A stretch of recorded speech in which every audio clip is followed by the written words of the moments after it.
Yo, how are you doing, folks? Welcome to another episode of the Simpa Life Podcast. I suppose numerically it is episode 81. Will be released as episode 81. Cross my fingers. Touch wood. It's going to be released as 81. It'll be episode 81. We'll deal with this. Trust me. Next week, we're back in the usual timeline. I'll release that episode and we'll be called back up. I'll be in my new studio and things will be all fine. So just keep persistent here. We've got a hell of a guest to, I suppose, send off to the spare room that I've been in for the past several episodes.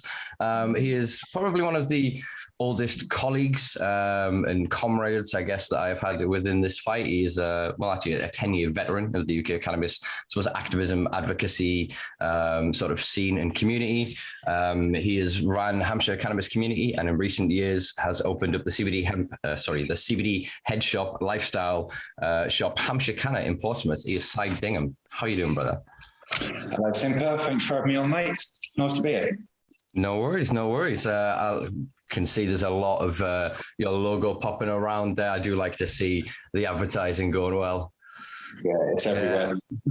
You've got to brandize these days. I mean, I can't really speak much. Even on the top. Yeah, that's the way it goes. I think yours was one of the first cups I got, and it started this obsession of just like, oh my god, right, I need a cup from everybody that does a cup, and I ended up with like 2 or 3 dozen cups, and then ended up giving away cups because I didn't have cupboards to put the cups in. It became a whole thing. But yeah, it's I don't know how I've got to episode 81 and we haven't sat and recorded. I think it's because we've done other content in other ways. I think you were guest number 2 on when I was going to do that club series, and we were going to do a conversation with each of the sort of admins and the sort of founders and organizers. And it just kind of, I think COVID kind of got in the way of that, and things just petered out, I guess, in a lot of ways with the clubs. Yeah, it's gone quiet over the last couple of years. So I suppose for people that don't really know, as I kind of alluded to there at the start, you've been around for quite a while with this now. I mean, how did you first get started with sort of cannabis activism here in the UK? Well, it was about 2012 when I joined Facebook. Obviously before that, it was just, I used to just smoke with friends. I've been smoking for 30 odd years now. But when I got onto Facebook, I started seeing, activism groups and all that. So I joined those. And then I spoke to Clark French, and he's the founder of Hampshire Cannabis Communtiy. Mm-hmm. I met up with him at one of his events. I think he did an event in Reading first year. Mm-hmm. But he was going on to start up the UPA, United Patients Alliance. And he said to me, do you want to take over Hampshire Cannabis Communtiy? So, yeah, why not? So I took it over in 2012, and it's all history from there. I know I wasn't great when I started it, but it's been that long. Right, it is. I mean, you can probably see the regrets in my head that have occurred from my short tenure, as it were, within this this scene. It's interesting. So, yeah, you took on then what was then founded by somebody else. How did you find sort of the transition of this? How long were you involved, as it were, with the campaigns and the organizing before you then kind of took the reins at Hampshire? Not at all, really. To be honest with you, I was really new into it, but because I've been a cannabis user since I was sort of 15, so that was my dream, to get into something like that and get involved with it. And then I sort of met Greg from the United Kingdom Cannabis Social Clubs, and it was an amazing thing to get into. Yeah, I suppose you got in quite at the groundswell, quite the start of those movements. I suppose UKCSC wouldn't have been much in its quite in its infancy in terms of it being created. I know, obviously, as Clark was explaining on a previous episode of the podcast, which I'll remember to link in the bio below,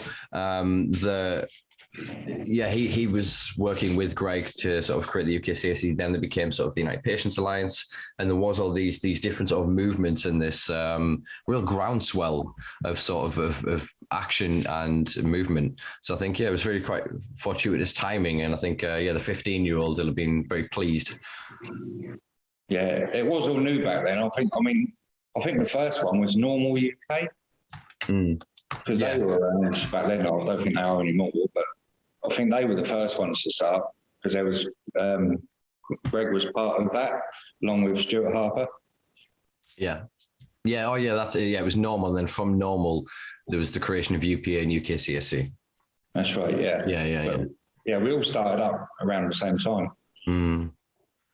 It's interesting. So what do you think, I suppose it's a grand old question, what do you think has really changed in 10 years? Do you think much has really changed in 10 years?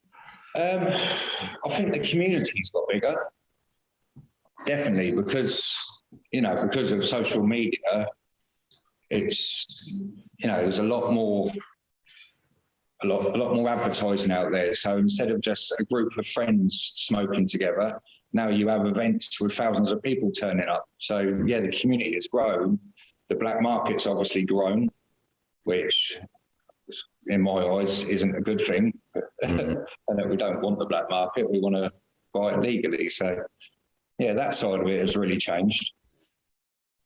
Yeah, I suppose as you say, awareness has increased exponentially. I suppose we actually are in a lot of ways kind of like the 60s in terms of the cannabis consciousness. So at the point where the global authorities kind of went, holy shit, there's this plant, they do this with this plant and it does this to them. We don't like that. So they then went around and told everybody not to do the thing that they didn't know about. And the same thing happened with social media, is that people then started communicating and connecting, building these forums, websites and other ways of communicating. And then the censors sort of started to come in, and it's like whack-a-mole. And then there was a real groundswell of action. Yeah, I know the public view has changed a lot. When I first started, we had like a street team, and we used to go down to our local town centre with banners and flags and hand out leaflets. And the amount of people that would turn their nose up at us, and they really weren't interested at all. But now if you go onto the street, especially where the medical's there, people are interested in it. They want to know. I suppose the awareness now of the medicinal and therapeutic properties of cannabis are really, it's the awareness is there, but not necessarily the education. Do you know what I mean? In the same way that people are like, "Oh, I'm warm and it's bright out," but they don't yet quite know there's a sun and that it rises and it sets, and they don't understand the mechanisms of it. So as you say, I think a lot more people are now kind of running around wanting information and the knowledge that I guess was probably there more in some ways in 2012 than is here now, because what the information that's here now is attached to marketing and advertising. It's attached to somebody's profit margin, somebody's product. Yeah, you've still got sort of the older generation that, are still saying cannabis is a gateway drug, cannabis causes psychosis and all that. And that is just bad education, which I love teaching them about. Yeah, man. Yeah.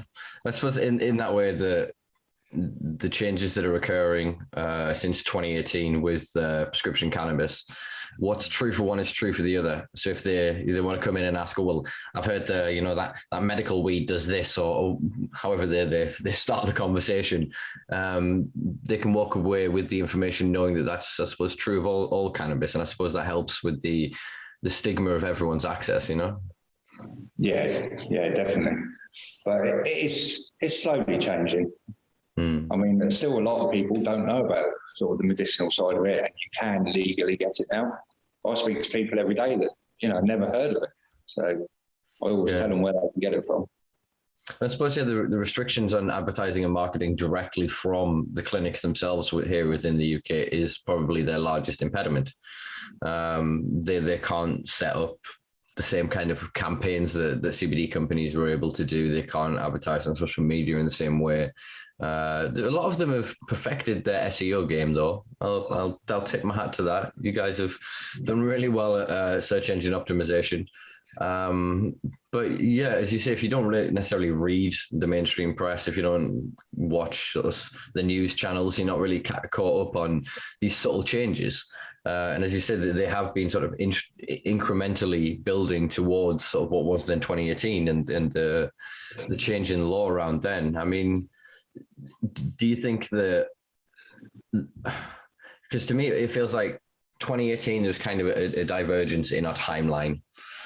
We got what we've got, and yeah, we're living with that and we're going to work with it. But I also feel like it's a missed opportunity where we could have really got it right. We could have had self-identification, grow your own, compassion clubs, social clubs, coffee shops, cafes, everything. And it went the other fucking way. It went the other, in my opinion, it went the other way. For all, yeah, we have 15,000 people with access. So, I mean, do you think there's a need for a renaissance, a reinvigoration, a revitalization of the cannabis club movement sort of here in the UK, the idea of social consumption, regardless of whether it's lawful or not, regardless of whether you're on prescription or not, or you recognize that you get a therapeutic benefit or not? Do you think there's a need currently for that kind of? Oh, definitely. I mean, I have fought for the medical side of it, but that's leaving so many people behind. There's even loads of medical patients out there that can't get it. So, you know, you want it for everyone. You want the right to grow. And there is so many people that still can't get it. And why should you have, like, one of their illnesses that they say you need to be able to get the medical cannabis? I mean, I suffer with, you know, a bit of anxiety, and I use it just to relax after work, really. So I wouldn't be able to go down the medical route. So why should that stop me? So, yeah, we definitely need social clubs. We need to grow your own. You know, it's not a bad drug. Just let us do what we want, sort of like I've got on my banner, our life, our choice. And it is our choice. We're not harming anyone. Let's get on with it. Exactly that. It's a common ethos that I think we've both shared. I think we've both changed our positions over the years in terms of as the nuances become more aware of what different campaigns are fighting for, about the consequences of the creation of certain legislation, as we've directly lived through that. And I think that it comes down to, and this is what I'm trying to have with these conversations over the past several episodes and moving forward with the next several guests that I'm working on getting booked, is to kind of create this conversation around it is a choice. It exists. It's here. We don't need external intervention. You just need to apply current existing regulation. So in the same way that everything in your shop that you sell now, when you sell a pack of skins, you sell, you know, if you were to, I don't believe you currently do, but if you sell like tobacco products and you've got an age check, there is systems already for accountability in that. We don't then need this creation of this extra bureaucracy, but whereas it feels we're approaching another precipice as we did in 2018, where the community is going to come together again. We're going to be given an opportunity to back some form of legislative reform. And I think what we'll be given versus what we're told we're going to get is going to be two very different things, which is why I ask about this need for this collectivism, this unification of consumers, regardless of distinction or definition, you know? Yeah, well, that's the thing. We're not going anywhere. Cannabis is never going to disappear. You know, it's getting bigger and bigger and bigger every year. Yeah. So, and it's not just sort of young people that smoke cannabis. My customers range from 18-year-olds to like 80-year-olds. You know, I had an old lady in here the other day. She must have been in her 80s. She was like, "Oh, I need to buy a little bong that I'll hide in my handbag." So, you know what I mean? It's not just young people. So it's not going anywhere. Really not. Exactly that. It's just, I'll speak as loose as I can to not reveal anything too much. But in conversation the other day, somebody basically said to me that the UK is never going to get grow your own. And I went, what do you mean? Like that, you can't say it's never going to get it. You can say you'll create a law and prevent it, and another law and another law. We'll keep growing it. We'll keep trading it. We'll keep celebrating it. We'll keep protecting it. it's ours. It's not theirs. It's not even ours. It's all of ours. And we have to learn to share it. They can't, chip off a piece of it and restrict it and then, sell it back to us. It's a weed. It grows everywhere, baby. You can't restrict it. No, I've always believed that it will become legal in this country. Over the last couple of years, I think it is going to be a bit longer than I was hoping it for. But it's inevitable. There's too many countries around the world that are doing it or have done it, and it's all positive. You know what I mean? They're making so much money out of it and pumping it into schools and, public charities and that. It is going to happen. It's just when. Mm. Yeah. I mean, I agree with the taxation of or the taxation systems and benefits that occur from legalized systems around the world. I do still have a bit of a grumble and gripe about the concentration of wealth and the actual removal of money from various communities rather than allowing members of that communities to organize their own institutions, their own shops, their own growing cultivation facilities, extraction facilities, and thus keeping a loop of liquidity within, like, cash within their communities. Instead you've got multimillionaires and billionaires come along and they set up a thing and that money disappears offshore, and there's a marginal amount of tax, but as we see from government systems around the world, man, corruption is rampant within authoritative systems. It is almost indistinguishable from authority in this modern age. Yeah, that's why they need to let shops like me set it. Because I pay my tax and I don't mind paying my tax. You know what I mean? So they will make money out of it. Just let us control it. The people that know what we're doing, know what we're selling. Exactly that. You need people to be informed to then be able to provide the best product to the consumer and to ensure that the consumer is informed. That is one of the basic principles of, I guess, or a tenement of modern retail. The consumer has to be informed to make a decision. If any scrupulous practice is employed, that person can take that company to a tribunal and to various systems to get recourse for that event, to hold them accountable.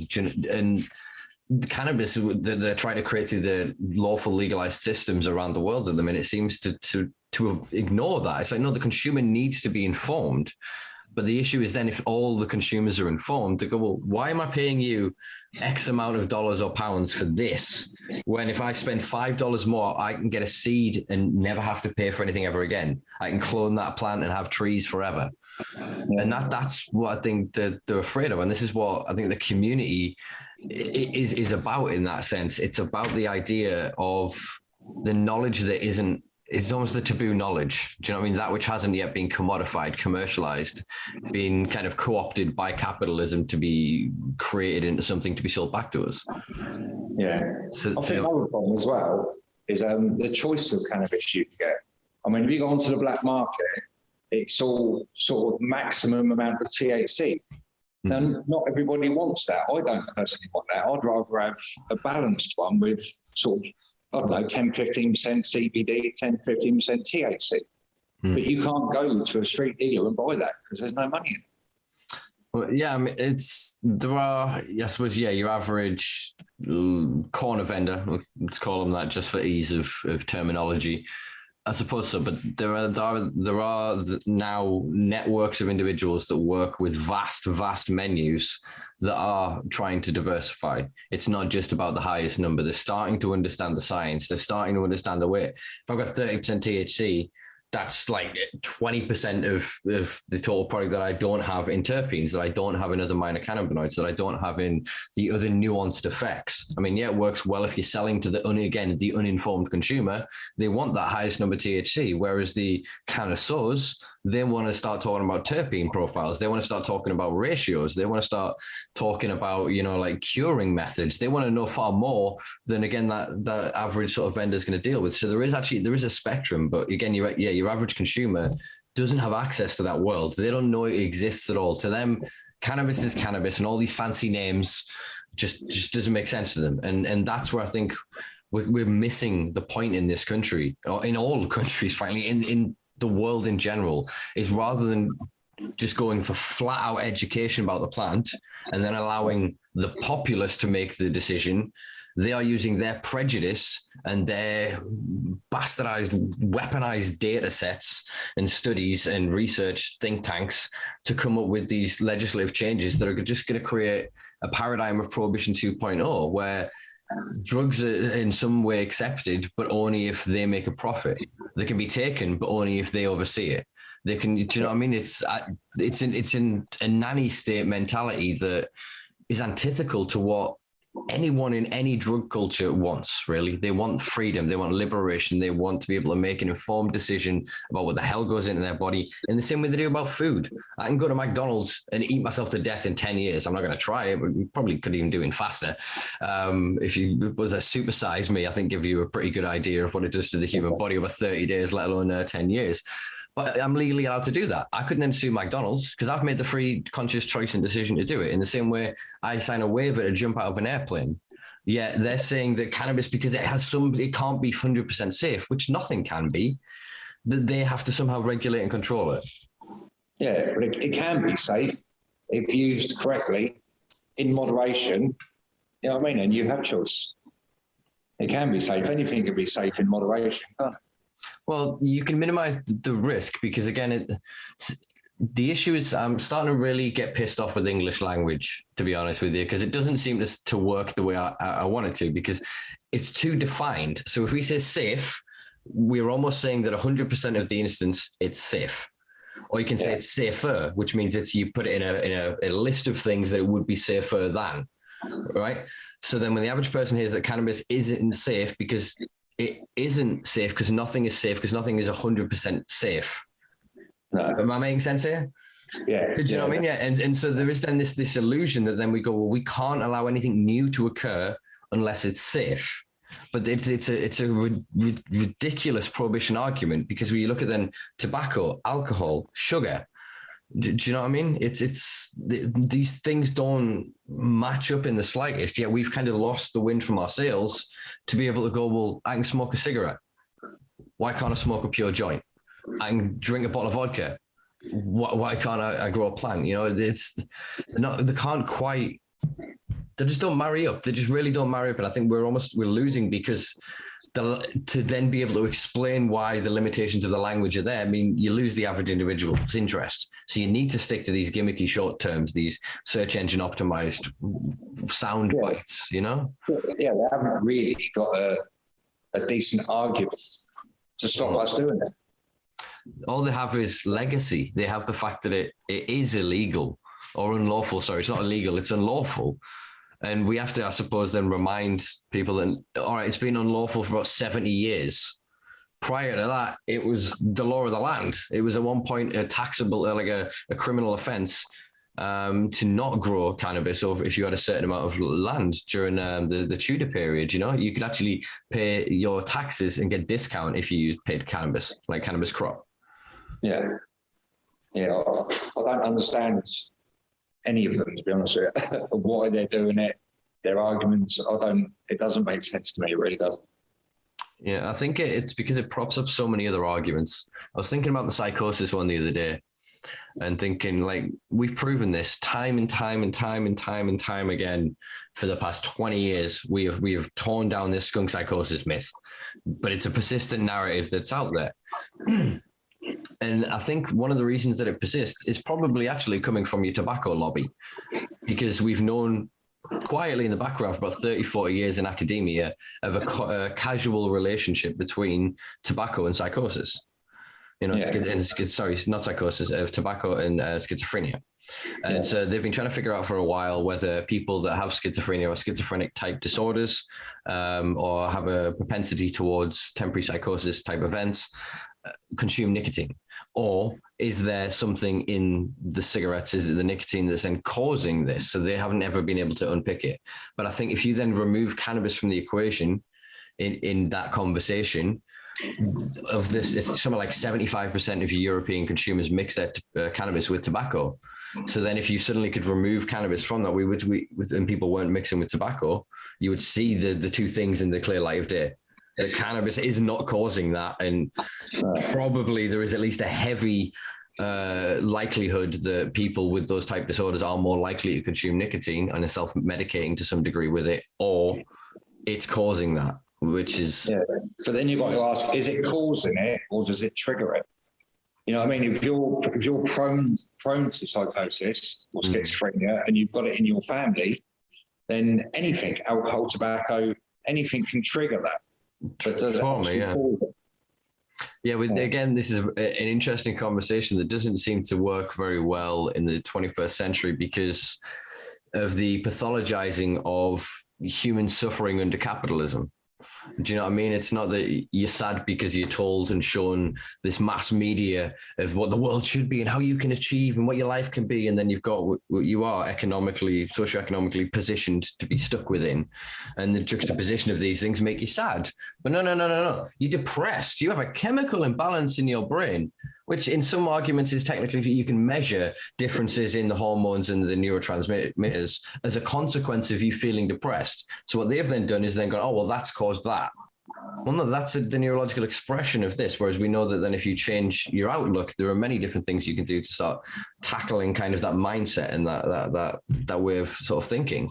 And I think that it's the need to have all of these different disorders, all of these different things. And I say this with the full awareness that obviously I'm currently undergoing ADHD assessment and whatever else. In some way, I feel that going down that route, we're going to miss a lot of these things. And I think they're going to do the same with cannabis. They're going to basically slot it into each one of those things. And rather than actually go to, wait a minute, people are just consuming cannabis either because they enjoy it or because, as you say, it helps with a little bit of anxiety reduction, of depression, whatever. They're going to go, okay, because it reduces those things in society, we have to be the gatekeepers to it. We're not going to be allowed to quote self-medicate. So I think we're getting further pushed into a point very soon where the idea of medicinal cannabis, the idea of cannabis being medicine, they're entirely going to own because they've built a medical apparatus. They own the complex. They've built the matrix within which that operates.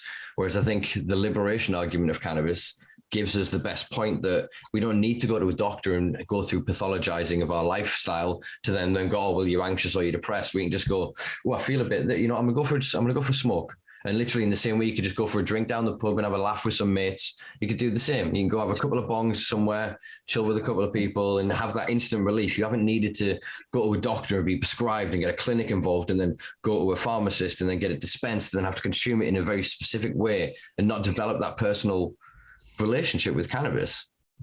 No, a lot of us, we know what works for us. I don't need to go to a doctor and ask him what type of cannabis would be best for me. I know what works best for me.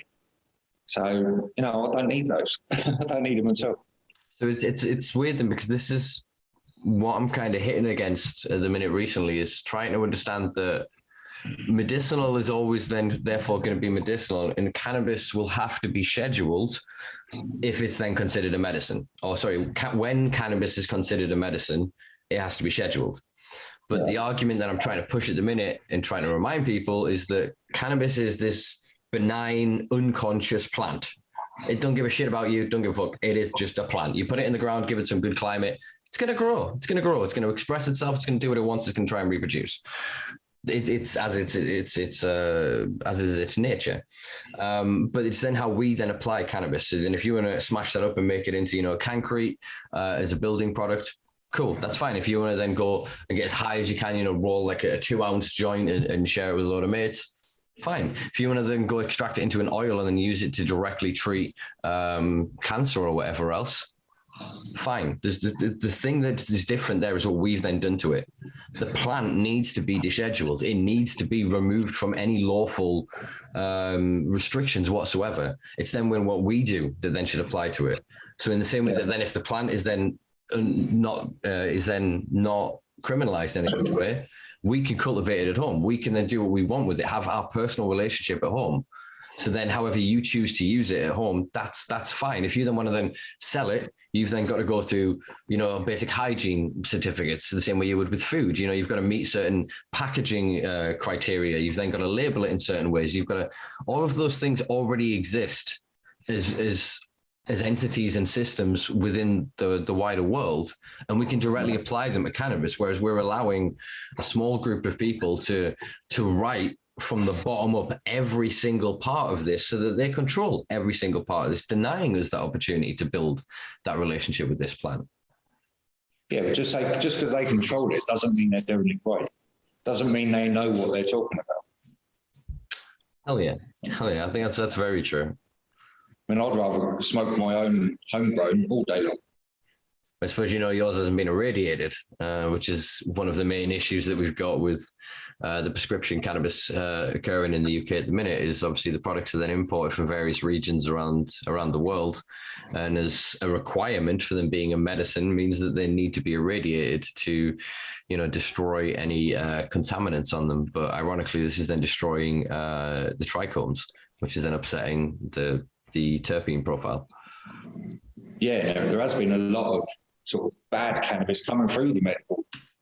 I've seen bits with insects in it. I've seen a lot of mold coming through, which really isn't acceptable at all. I suppose the difference is people that then sell on that scale unlawfully without license or current, let's say, legal regulation, they'll self-regulate. They wouldn't let someone like that go out the door. There's obviously some scrupulous individuals in every industry, whether it be lawful or not, in any walk of life.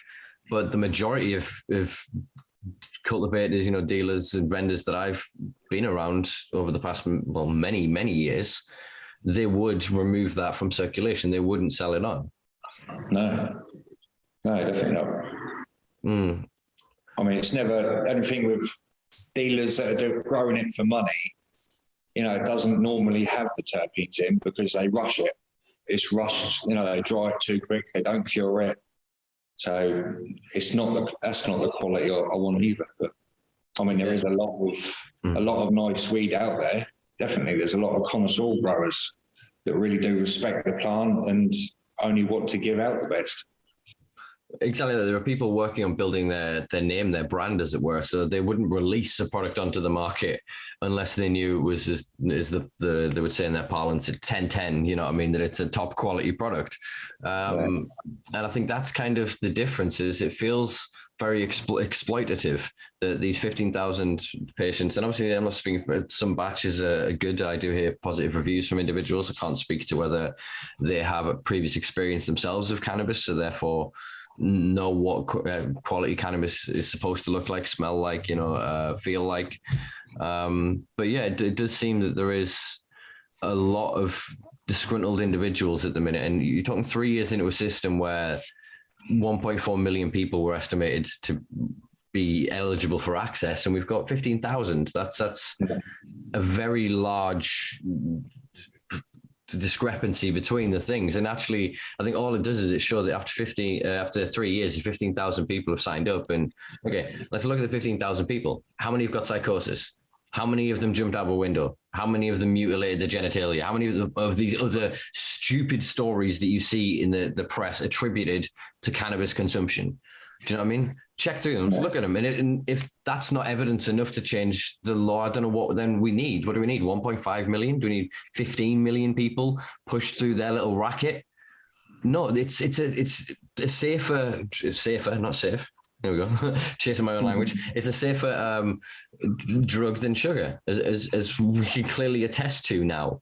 And if you actually want to quarrel with me about sugar, let's go down that fucking route. You want to look at how that industry became what it is, how it lied and it manipulated, how it paid to have fats demonized through academic studies in the same way that the tobacco industry paid off academia for decades. The same damn thing is happening right now when we're seeing all of these bias studies come out that suggest that when they grow it, when they sell it, when they are the ones in charge, it's perfect, it's flawless, it's wonderful, it's a miraculous thing. But all of a sudden, if you do it at home, it's this dangerous, addictive, horrible demon weed that's going to choke you in your sleep. Why do you think there is only 15,000 people? Because like you say, there's over 1 million people that need it medically. Is it not being pushed out there? Are they too strict on the interviews? Or? Cost is an impediment, because they've tried to stick at market rate. They've tried to compete with the legacy market. I think the restrictions on advertising has been a massive problem for them because they are obviously medical. You can't prescribe advertise medicines in this country. It's not like America where you have ask your doctor today if cannabis could be good for you. We can't do any of that shit, you know. That was literally the voice of a guy. I was going to tell a slight side anecdote here. I woke up when I did my American road trip one night with literally just drug adverts going off at like 2-3 in the morning, sweating in I think it was Northern California. It was just boiling hot, and there's just this guy going, yeah, ask your doctor today if these drugs are good for you. It's like, no.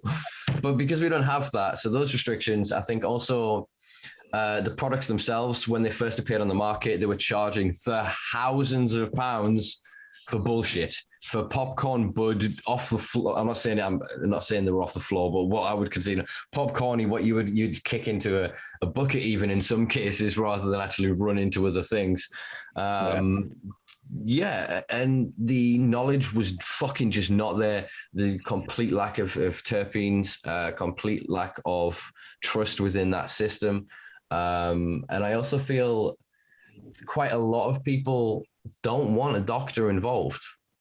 They don't want, like I described before, they don't want to have to build that relationship in the same way that, all right, yeah, if I want to get like the pinnacle of fitness, I could go and get a nutritionist, a dietitian to come into my life and be like, all right, come into my kitchen, right? Help me. What do I need? Build me a diet plan. I'll follow it. I'll do it. Or I can just eat. It's optional. You know what I mean? I can choose to have my relationship with food. And I think a lot of people are wanting that with cannabis. So quite a lot of people, and a lot of people, I'm not going to dob any of you guys in, first prescription, and that's it, they're done. Once they've got their piece of paper and they've got the little pot, I'm done, mate. I can put 10 grams in here. I can walk down the street, you know. Oh, yeah, it's a month out of date, officer. Yeah, they haven't sent me the other one. The system's a bit lagging and black. And they just blag their way through it and they'll do whatever, or they'll be loud and proud and trying to scare off the officer, or that's what more, it's protection. Yeah, I know a few people like that. They're getting their pot and they're just putting their normal weed in it and carrying it around. Yeah, they're like, yeah, look, I'm legal. And that's it. People are doing it for protection. Most of the people I've spoken to that know cannabis and came from cannabis before this have said that they get far better quality product from their own grow, from their mate down the road. And again, the pricing of this, one of the things that they're truly scared of with Grow Your Own, while they're going to continue to prescribe flowers, is when people can do the calculations and work it out. You know, you can stick a little 1.5 tent in your average room somewhere, you know, with one little light, your little extractor and your carbon filter, and run through, you know, either one hella scrog, or you can run through like 4 or 5, you know, smaller plants. You can run some autos, and even from the average grow, you can probably pull off like two Oz from each. So then you're talking like, what's that, 2 is 10? So you're talking like 20 ounces.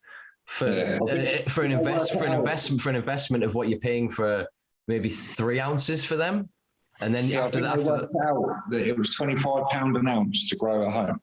It's obviously a bit more now with electric, but yeah, depending on what Newton that you use, you can probably even get it cheaper. If you then start to get really good to it, you can start to return several ounce per plant. You know what I mean? And again, if you're then extracting that into the oils as well, then you see the level of the con. Then you truly understand the discrepancy between how much you're paying for what you're getting at the end versus what you can produce, and in frankly a better and superior product. This is why I'm quite surprised to see actually the Loop managed to open up their facility in Bristol and get testing. I don't know if they're going to be testing FECO, but I do hope that they will be, and people take full fucking advantage of this.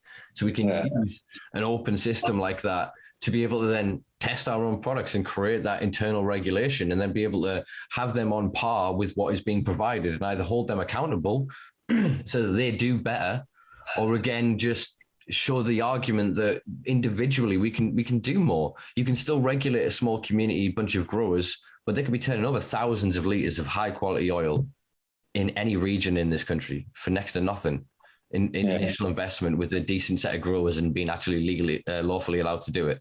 And I think that's what they're truly terrified of. They need the optics of, you know, this has to have the scientific machinery and all of this, whatever. And it's like, well, you can for the kind of levels of what you're going for, but what you're going for is such purity of products that you're missing the entourage effect. You're missing the synergy between cannabinoids and terpenes. You are still on page one of the science because you're trying to understand it through a lens and paradigm of pharmacology that doesn't work when it comes to cannabis. Whereas us dirty hippies, us druggies, us rebellious individuals that have spent decades protecting it, perfecting our craft and understanding this plant, our knowledge is dismissed because we don't have those academic qualifications and accreditation. So they're trying to build this wall around us, and they're literally like, why are they trying to reinvent the wheel?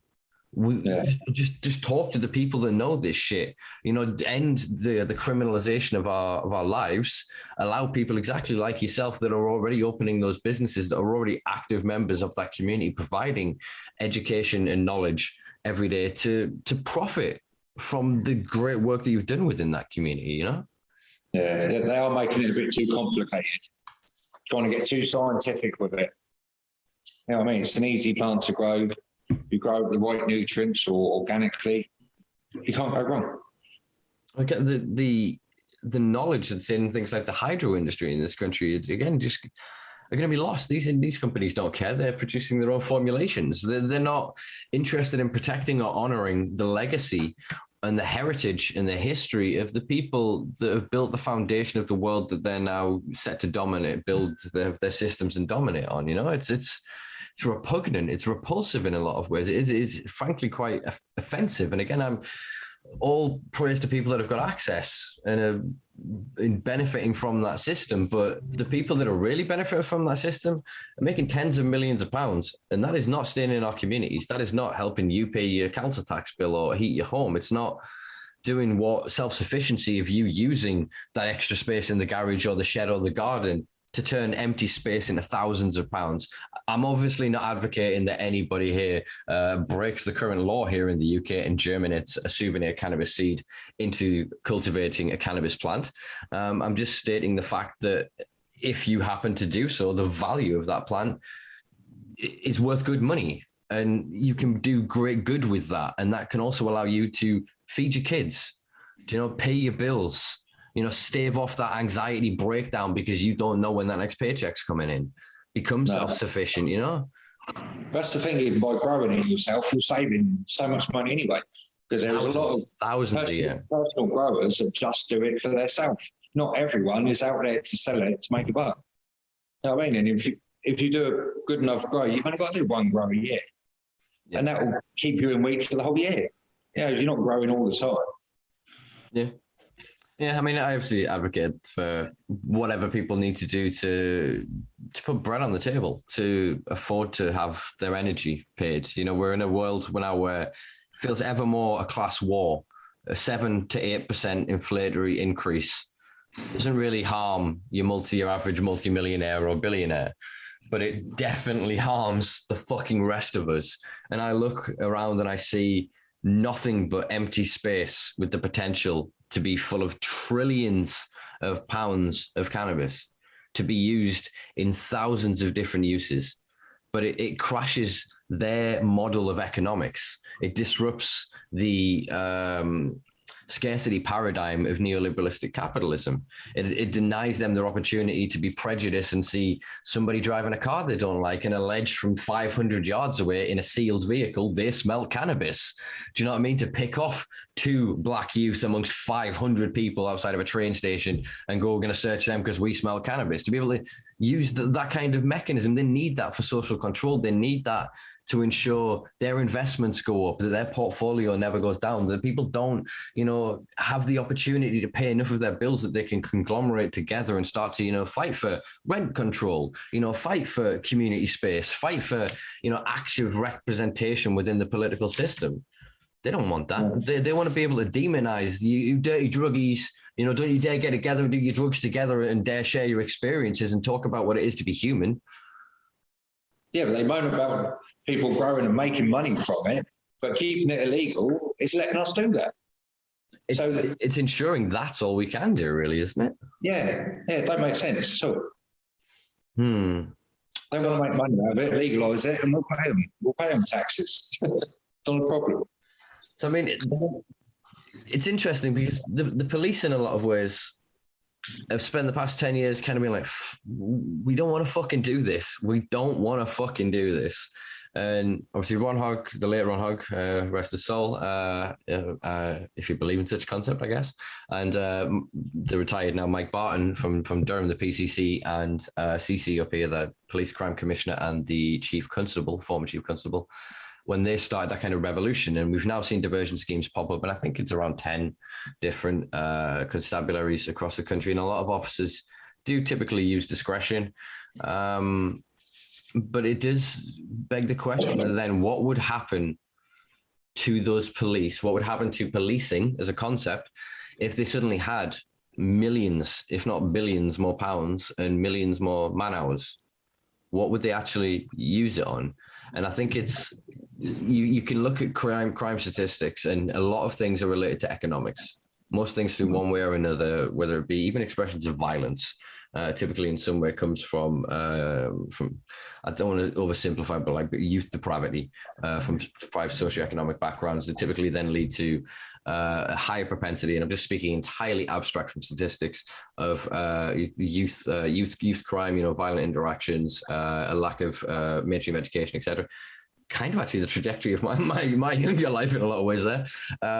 Maybe I'm projecting. But yeah, that leads to that and these things. Where so if we could then create these secure economic bases, there is less likelihood for these crimes to occur. So then basically by removing the police from taking a father away from putting a paycheck on the table, from raiding a family home and getting a kid thrown out, therefore becoming a burden on the council, and all these other expenditures that occur as a consequence of prohibition, crime overall will start to go right the way fucking down, except one sector of crime: financial fraud, financial deception. What occurs in the city of London every day, the manipulation and theft through the stock market, through all of these financial white collar crimes, as they call them, they would all of a sudden be seen to be what they are: a huge fucking problem in society. And I think that there are many people invested in the police not either having the power at the time to then investigate that, or for them to be highly preoccupied dealing with another air quotes problem in cannabis consumers. Yeah, I don't think the police are actually that interested, just people that smoke cannabis. Of course, they're interested in people that are growing on industrial size. Of course they are. But yeah, you know what I mean? Local Bobby, they're not interested. Last time I was arrested was probably 5 years ago, and I had 2 joints in my pocket. Because, they didn't want to arrest me, but because I had a little bit of previous, they didn't have a choice. They had to. But, it was 2 joints. How much money did that cost to take me to court, lock me up in a cell all night just for 2 joints? It was stupid. Yeah. Yeah. The loss of income, as you say, actually, in terms of then, like, it isn't just, I suppose, their financial resources they're wasting. It is then the judicial system. So every cannabis consumer that then occupies the police time means that cell is not got an actual criminal in. It's not got someone that's actually a danger to society, that's doing something that universally we recognize as wrong. We all recognize violence as wrong, especially sexual violence. We all recognize, theft is wrong. There are certain archetypal, I suppose, criminal offenses that there's supposed to be some sort of cultural collective community response to, and that was where Sir Robert Peel came up with the concept of the bobby. There was supposed to be quite this neutral sort of thing, the bobby on the beat, and it was supposed to be that we were engaging with the community. They were part of the community, as Neil Woods reminds us, that they were supposed to be the community and represent the community. There was supposed to be no difference between them. Whereas now you look at the average cop with their stab-proof vest and their cameras and their all the geared up equipment and everything else, and it's when I was a kid, everybody knew the local bobby. You know what I mean? If they caught you doing something, he'd give you a clip round the ear. He wouldn't arrest you for it. But now you don't know them. You don't know any of them. Well, it was discretion in that sense as well, that you would have a police officer of whatever rank would be tasked with controlling or regulating and running that area. And it was community policing. And at some point, obviously, there's been divergence because of this kind of arms race, again, to sort of quote Neil Woods, that's then occurred where rather it just being a series of Daves growing a bit of weed and, you know, some doing it in the sheds of the back garden and the neighbours know, but nobody grasps on them because it's just a bit of weed, to then it being this hyper violent, this hyper profitable industry where, you know, kids are stabbing each other on bikes for fucking control over an area to sell it for some OG. You know, it's a ridiculous system that we've got being exploited here in the UK, and it takes so many different, or it expresses itself in so many different ways that, for me, again, the only universal panacea for this is the end of the prohibition, because then anybody that's still breaking the law with cannabis once it's not unlawful to possess, trade, sell, or whatever cannabis, well, they're a criminal. It's easy. Instead of muddying the waters of going, well, oh, you're criminalized because of cannabis. Well, yeah, but am I good or bad then? You know, where do I stand moralistically? Where should I stand with my own ideals? You know, most people don't want to be bad people, and we were raised in a society that says that means you're lawful. So if you're lawful, you are good. But then in this instance, this is one of quite a few grey areas that have emerged in the modern Western world where we're not wrong, but we're unlawful. Do you know what I mean? And I think we need to figure out how the fuck to repair that moving forward. And I think any of these laws that we're going to see sort of passed, especially here in the UK, are probably going to worsen that relationship, to be honest with you. I don't think it's going to make it better, because all it'll do is it'll create, again, a discretion for the white kids in the affluent area. They're cool. Whatever they've got, I'm sure they've got the 10 grams they're allowed, or whatever arbitrary figure it is that they're allowed. There'll be an assumption of innocence. Whereas then the same people being policed in, say, a poorer borough of London, do you know what I mean? They pull over a nice blacked out fucking Audi or whatever because it's got three black guys in. They're still going to use the same prejudice, even though they know the cannabis law. They're still going to assume, oh, we had suspicion to believe that you were dealing, or that you were in over possession, as in you had too much cannabis compared to the legislation. They're still going to find ways to exercise that prejudice, and that's what I'm trying to kind of have these conversations with people at the minute to understand how to form, I guess, my own stance on it. Because there's always, guys, I'm just here trying to figure out what I think. This is my therapy every week. You guys are my therapists. Then if you know it, you're not getting a check in the post. Nobody ask, because you ain't getting one. But yeah, I'm trying to figure this shit out. We're laying it out each week, and I'm feeling this growing sense of worry that there will be a continued exploitation, that the most pernicious and socially harmful parts of prohibition will be perpetuated and continue under whatever the next model is, unless it's got us at the table. It needs, and I'm not saying me or you, I just mean the people who know cannabis, the people that have fought for cannabis, the people that want everybody over the age of 18 to have lawful access to cannabis in whatever way they choose. That, to me, is the end goal. And as I've said to people recently, I'm still young. Who knows? I might hit 80. Or, you know, I was saying that when I talked to Tommy Chong the other week, I was saying that if I'd be lucky to hit his fucking age, but if I did, I'm still happy to be fighting this fucking fight if necessary. Because again, I don't believe I'm wrong. I really don't believe I'm wrong. I'm happy to try every week to get my mind changed, but it doesn't seem to happen. No. But the government can't be sitting there saying, you know what I mean? They're not the first country in the world to do it. So they can't be sitting there thinking, oh, what would happen if we did this? Would it be a good thing? Would it be a bad thing? Well, just look at the other countries. That's all you got to do. You know, take a bit from each one, make your own way of doing it. Yeah, man. Yeah. So I'm just picking a gloss pen off my elbow. No, exactly that. It gets a weirder argument the more time goes on, really, when you think about it, doesn't it? Because again, if we were the first country in having this conversation, the arguments would kind of make sense. But you look at America, some of the states there, it'll be 10 years this year since their votes for legislative change. Yeah, only about 8 years since legislation came into effect. They have a mountain of data and evidence. Obviously, I've got my quarrels with the legalization systems of the US, but generally speaking, yeah, they've got all of that data and information that can quite easily be extrapolated and converted into useful data to inform debate here in the UK, but it's just not accepted. It's the same with the research that we have from various countries around the world that give us a very clear understanding of how cannabinoids work as neurotransmitters, how phytocannabinoids affect endogenous cannabinoid production, how regulation of the endocannabinoid system occurs. Like, we've got a lot of fucking knowledge here that they're blind to. They're tying their eyes, the blindfold over their eyes, and just wandering in the dark. We don't know. We need more studies. We need to learn more. We don't know anything about cannabis yet. While parts of the government are directly investing in cannabis, while they're running APPGs and other organized groups and entities within government walls to discuss and set what future legislation will look like, what these future systems will look like, while denying the consumers and the public and the people directly affected daily by prohibition a voice within that conversation. Yeah, I don't believe, and they say, we need more studies now. I don't believe that at all. They've already done these studies, I think, anyway. They know the good and bad parts about cannabis. They know what would happen. They're just, they're just prolonging it until they can figure out a way where they get all the revenue for it.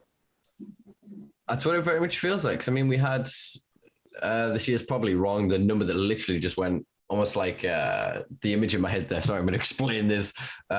Was the fucking little DNA thing from the original Jurassic Park movie when he's flying across the screen, and it was 1894. Just flew across the screen. Was the date? It's probably the year, probably not. But I think it was 1894 or around then. We did they called it the Indian hemp.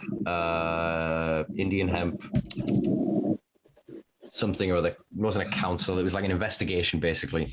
And they did this huge review of the populace and of the way they consume it, the way they use it, its effects, etc. And they basically came back and went, oh, this is a thing. Really look at this fucking thing. And obviously we did. And then about a century later, in 96, I think it was, we had the Royal Commission. So again, they looked at this and they correlated all of the information, all the education, and came to a similar thing of kind of, we need to fucking look at this. And they said that we should decriminalize. We should and create a pathway towards access to cannabis on the NHS, that it should be used therapeutically. And then that was very quickly shelved. And obviously 6 months later, GW Pharmaceuticals was created. And then 5 years later, the 2001 law was changed, and then they were retrospectively given a license from the Home Office, and then various patents were filed. And check out Hemphound. There's a lot of his latest stuff. Kevin Jones, who we've had on recently, he's diving into a lot of this recently, and it's quite interesting to have a refresher here, folks. But yeah, as you say, I think they're on a 20-year path of owning and controlling this. We're not even 120-year path of this, because it was then utilized still by the British. It was still in some way part of our foreign policy, with what we did sort of with restrictions of controlling the markets in India and China. We still operated and controlled a lot of the international trade, while then sort of working up towards prohibition ourselves through international pressure, obviously via the Americans and others. But yeah, it's interesting that the science has almost been kind of not trying to prove that it should be for the people for the past 120 years. They've been trying to prove how they should own it, how they can patent it, how they can control it. It's amazing to think how many sort of big companies are growing in England at the moment. They've just opened up a new grow in the Isle of Wight, just on the south coast. They got a license for THC. I don't know who owns it. I know it's run by a lot of doctors. This is it again. It's why are so many doctors involved with this? Obviously, they're arguing that the doctors need to be involved for the oversight because it's a medicine. It's like, well, I'm sorry. I've never smoked some good weed grown by a doctor. I don't think I've ever grown weed, smoked weed grown by a doctor, consumed, however, if you want to consume cannabis, grown by a doctor. The best weed that I've consumed around the world is grown by the people who've dedicated decades of their life to it. It's not something they've just picked up because they can make money or whatever else. They have a passion for it, a love for it. They have a relationship, almost like a father and son, a mother and child, a parental kind of attachment with this plant. And I think that's the knowledge and the experience that's getting lost here. Like I said, these doctors are going off with these researchers and these academics to try and reinvent the wheel, to go, we've discovered this and we've discovered this. And you're like, Yeah, we knew that in the 60s. That was all culturally, we had this word for it, or whatever else. So we have this experience and this amazing wealth of knowledge in our communities, but they've tricked the masses into believing that they've just discovered this thing called cannabis and it does this and people, oh my God, wow. And they're actually listening to this shit and taking it in as if it's not the single oldest plant that humans have interacted with. It is our oldest symbiotic species. Wherever the fuck there has been a mass civilization of humans, there has been cannabis. Do you know what I mean? It's an absurdity that we are the blip. This 70 years, 100 years extrapolated out to when it first started to get real issues, I suppose. I could extract that out further. In the modern era, let's call it a century for argument's sake. That's the blip. Think of the entirety of the rest of humanity. Our modern neurocortex in our brain is thought to have evolved about 200,000 years ago. And since then, humans will have been interacting with this fucking plant. Do you know what I mean? It's thought to be, 24 million years old with its original sort of, lineage back into sort of the Tibetan Plateau. And again, in an area which was very fertile and very active with humans quite a long time ago. So cannabis has been within us and where we've traveled and where we've migrated for centuries, for centuries. And this little blip of us trying to eradicate and destroy this knowledge and awareness, all it's actually done is just push it back up again. I mean, look at what they've done. They've had a global eradication program in place, spending billions of pounds, destroying millions of plants across the world. They've been given trillions to armed militias in police forces in every country around the force to raid people and destroy their lives and lock them in cages. Yeah, we're still here, baby. Like you can't destroy this. You can't win this. This is the death throes of prohibition, legalization, this prohibition 2.0, these medicinal only programs, these so-called hemp industries, the CBD, all of this is all just the death throes of prohibition before we win back cannabis for humanity. And we won't have to bastardize her name and call it this or call it that. We can speak her name freely and proudly. We can share the culture together. We can go, we back in 70s, we used to grow it like this and do this. And go, all right, you come do that with our new stuff and let's see what this does and what that does. And that convergence of that knowledge and experience, that explosion of creativity onto human society is going to be to the betterment of every single thing that ever fucking lived on this planet. Everything will benefit. But it's the death of, I'm sorry to get a bit esoteric or a bit separate with this, but it's it's the end of capitalism in a lot of ways, or that iteration of capitalism, which is prejudiced on prefaced on the idea of control, of subservience, of restrictive resource. Whereas again, cannabis is not just a drug. Yeah, I enjoy fucking consuming it, as you guys see every week. But it is a resource to build homes. It can produce batteries. It can replace plastics and petroleum in biofuels. It's a remediator for soil. It's a carbon capture sequestering technology. There are so many amazing benefits to this planet. You got a lorry driving past? No, it's a motorbike. Oh, that was loud. 2 seconds. I'm going to make a note of that so I can try and cut that out. No motorbikes. Yeah, I'm on a main road. But yes, I think it is.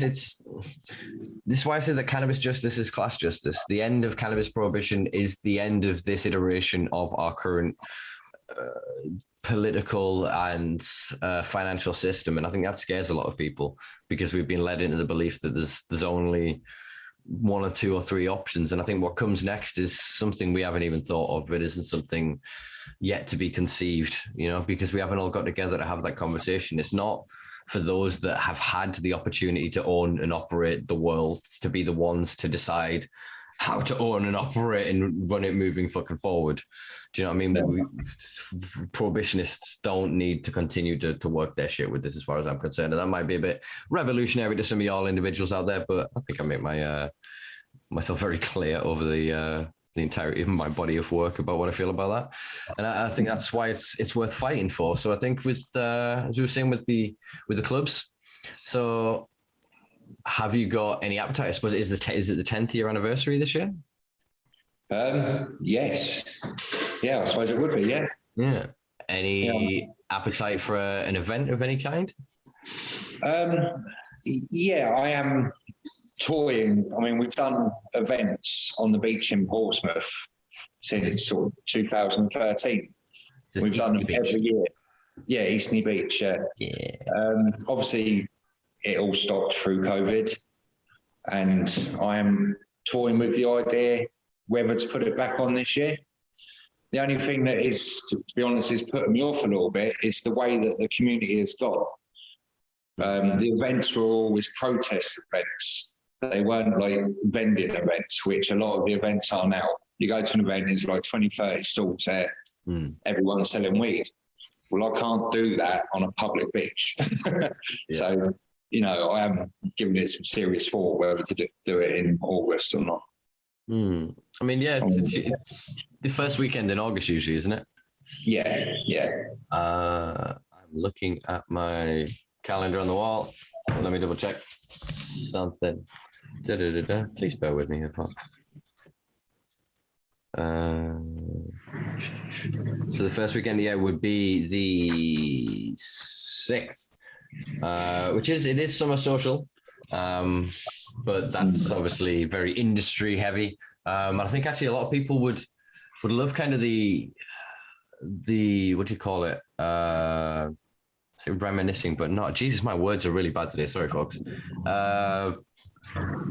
Nostalgia, there's the word. Thank you, brain. The sort of nostalgic feel of that kind of pop-up, as we used to term them, protestal events.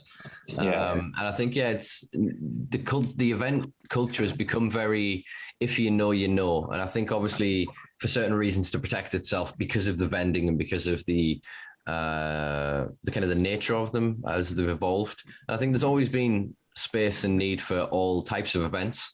But yeah, I think you're right that there's an absence. There is definitely an absence. I get a lot of people obviously asking about Durham events and whatnot, and COVID really destroyed what we had as a community. We lost the venue that we were using and working with, having to then cover various bills for, merch and everything else, just kind of squared out the account, rounded out the account, I think is the expression. And there was then very little sort of appetite for connection. People genuinely thought, or we were told, the world was going to fucking end. And it just kind of changed things. And obviously I went off and started Simpa Life and a few of the sort of projects. And it's hard now to figure out exactly that, what it looks like, how it'll be received, not just sort of, I guess, by police, by council, by, the public, the press, the community themselves. Because I feel we're getting more fractured than ever as there is this, in my head, it's like sort of a rift with a bridge, sort of pulling people from the air quotes cannabis community towards the medical community. So people that are then going to told, advertise with the moniker of you're a patient, it's medical medicine, whatever, here's the language, and you go over there and you're protected and you're safe, and you're then suddenly not championing for these sorts of people. And then we saw, obviously, there was some conversations that occurred after 420 this year where parts of the, call it what I call it, the medicinal cannabis industrial complex were asking if 420 is harmful to patients, if it hurts the campaign, if it hurts the argument for access, when, completely undermining without irony that's what we've been championing for 50 fucking years is our right to access. We just don't. What's it to you what I use it for? Do you know what I mean? It's an absurdity. Again, it's the idea of such restriction and control. Yeah, so I think, we probably shouldn't be having this conversation maybe on podcast of what I'm about to say, but I'll keep it in generalities. There are a few people interested in doing sort of a road trip or producing kind of something that is educational based, because the other side of it at the minute is they've just passed the police crime court sentencing bill, which criminalizes protest. Yeah, I did hear that. So we have to look at how enforcement works with that, and because it's self-determination, as Neil Woods described, the officer had the discretion to disclose what they believed was a nuisance. And if you are even one person causing a nuisance in a protest in the UK, I can't remember the numbers. I think it's like a 10 grand fine or something. And I think if you're the organizer of a protest, I think it's up to a year in prison. Is that only if there's trouble being caused? because I've never been to a cannabis event where there's been any trouble at all. And we've had the police down at our events, and we've had the council down at our events, but they've never had a problem with us. They've never stayed. Yeah. You know what I mean? I just told them what's going on, and they've left. We've always cleaned up after ourselves. Never any trouble. Can't see a problem with it, really. Yeah, it's like it's down to the discretion of the officers now. That's the problem. It's the prejudice of the individual officer gets to make that decision. There's also the fact of incitement, which is something I'd like to remind my listeners of, and probably yourself actually. Just anyone in general is worth reminding ourselves of. There is a list. I'll make a note of the list to put of civil servants and authoritative institutions. Civil servants. I can't spell it. Civil servants listed that can break the law by entrapment. So basically, people even from the Foods Agency can break the law if it is in the pursuit of getting you breaking the law. So the ends justify the means. So entrapment is basically being legalized through this, but it's not just the police. It's basically this long list. I think it's 20 something of authoritative institutions. We read them out. Actually, I'll include the Neil Woods episode in the links below as well, folks. So that's Clark and Neil episodes. So it's quite scary. The way the law has changed now. I agree, we're not a nuisance, we're not a fucking problem. But if somebody wants to be a dick and try and make an example out of it, or on the other side of it, if somebody, I don't know, I'm not alleging that there is certain elements within the medicinal cannabis industrial complex that would want to see the community endangered and arrested and detained, but I haven't got a problem getting arrested for it. You know, it's something I really believe in, and I'm not going to stop believing it. So they want to arrest me for it, go ahead. But it's just the issue of now it not being just the cannabis charges. This is one of the reasons why we didn't put on the event under the COVID regulations, was the £10,000 fine for being the organizer of an event, because we were like, we can easily put on a pop-up event down in Durham. Yeah. And and so then there was a window where that kind of came out of legislation, and so yeah, I wouldn't allow this then. So it just shows how sensitive my system is set up. People at home are not going to hear that either, probably. So they'll just be like, what the hell is Simpa doing? It was traffic, folks.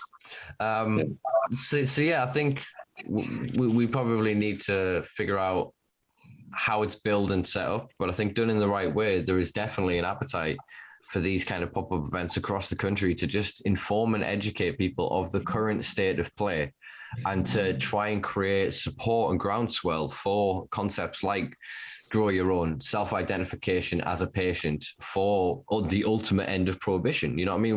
We need to not forget in this country that is possible. Not only is it possible, that should be the end fight. It shouldn't just be, my bit of paper and they'll leave me alone with my couple of ounces, or they'll let me grow 2 plants and I can have 2 ounces and they'll come round and they've got access to my house. And no, none of that.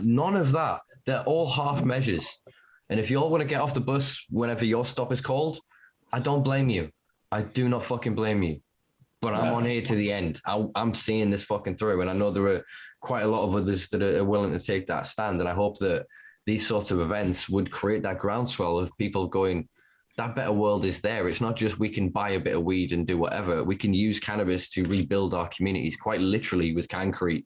You know what I mean? But we can also rejuvenate them through revenue by creating legitimate lawful industry, allowing those kids on bikes an opportunity to reform if they wish, if they so choose to want to, open a business, start a shop, then they should be given an opportunity to do so.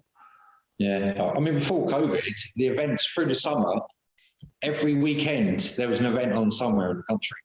Yeah. They were absolutely massive, and they were getting bigger and bigger. But it was a shame that COVID sort of changed that. Yeah.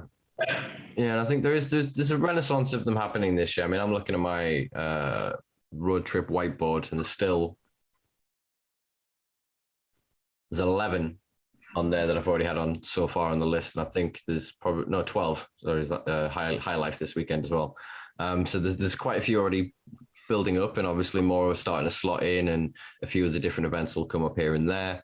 But majority of them are private ticketed kind of, and if you know kind of philosophy, rather than, I suppose, you and I are the, if you don't know, let me tell you kind of philosophy, And I think the industry's moved on a lot. I think the scene's moved on in quite a lot of ways, but I think there are people still wanting that cannabis pride. They want, green. We were really missing green pride down in Brighton. That big gathering, and that idea of it didn't matter what part of cannabis you were, if you even chose to be a part or see a part of it, or in parts, as it were. You were there to be proud of cannabis and to celebrate and to advocate for the end of the war on cannabis. I think we're missing that kind of, that unifier. Yeah, we have 420, but that's just used by majority of people, myself included, I suppose, in a lot of ways, to just smoke a good amount of weed in public and get away with it. That's right. I think Green Pride are coming back next year, as far as I know. So out of that 12 you're going to, how many are like the old school protest events? All of them are ticketed, but a few of them are modifying their kind of ways. Some of them presenting in the same way we did with the Autumn Expo in Durham. So we evolved from our kind of protestable events into taking over a hotel and having like a seminar area and having a full day of 6 hours of interactive talks and education, while they're still having, vendors and space people who enjoy themselves and food and music. And I think so some of them are going down that route. I'm hosting some talks at some of them. And we're going to be talking about like sort of ethics and, self-regulation and governance, and what we can do as a community to best present ourselves and prepare ourselves for any legislative change, and what we can do to ensure that we're not lost, because there are some wonderful, wonderful, truly inspirational, creative entrepreneurs in this country that are fucking in another market. They got hundreds of millions. They're gone. Do you know what I mean? But in this country, we held back, and with the restrictions and everything else. Then there's nobody that's just doing the pop-up education event. Really, there's a few people who do like smoke outs, as they sort of call them, which are then they're still quite public. That still take over a bit of public land, and people and it's just popped up. But I think there needs to be a renaissance, but unfortunately a lot of the clubs either had to completely close down, had to change tact. A lot of people invested money into businesses, into premises, into stock and all sorts, and then like say COVID hit up, and then they can't really do anything with what they've got and what they're restricted by. So I think, there probably is a larger conversation for it. I think we do just need to collectively figure out what the new laws mean for us and how we have to build this. Because again, those laws are only applicable to public highways, to public land, to open publicly regulated areas. Whereas if they're in then private, different kettle of fish. You can have an open event on private land, for example. So you can advertise an open event. You can even then ticket it and then charge nothing for the tickets. There are ways that you can loop it, and then you can have invitation only and whatever else, that then others can pass by and go, oh, what's this? And go in.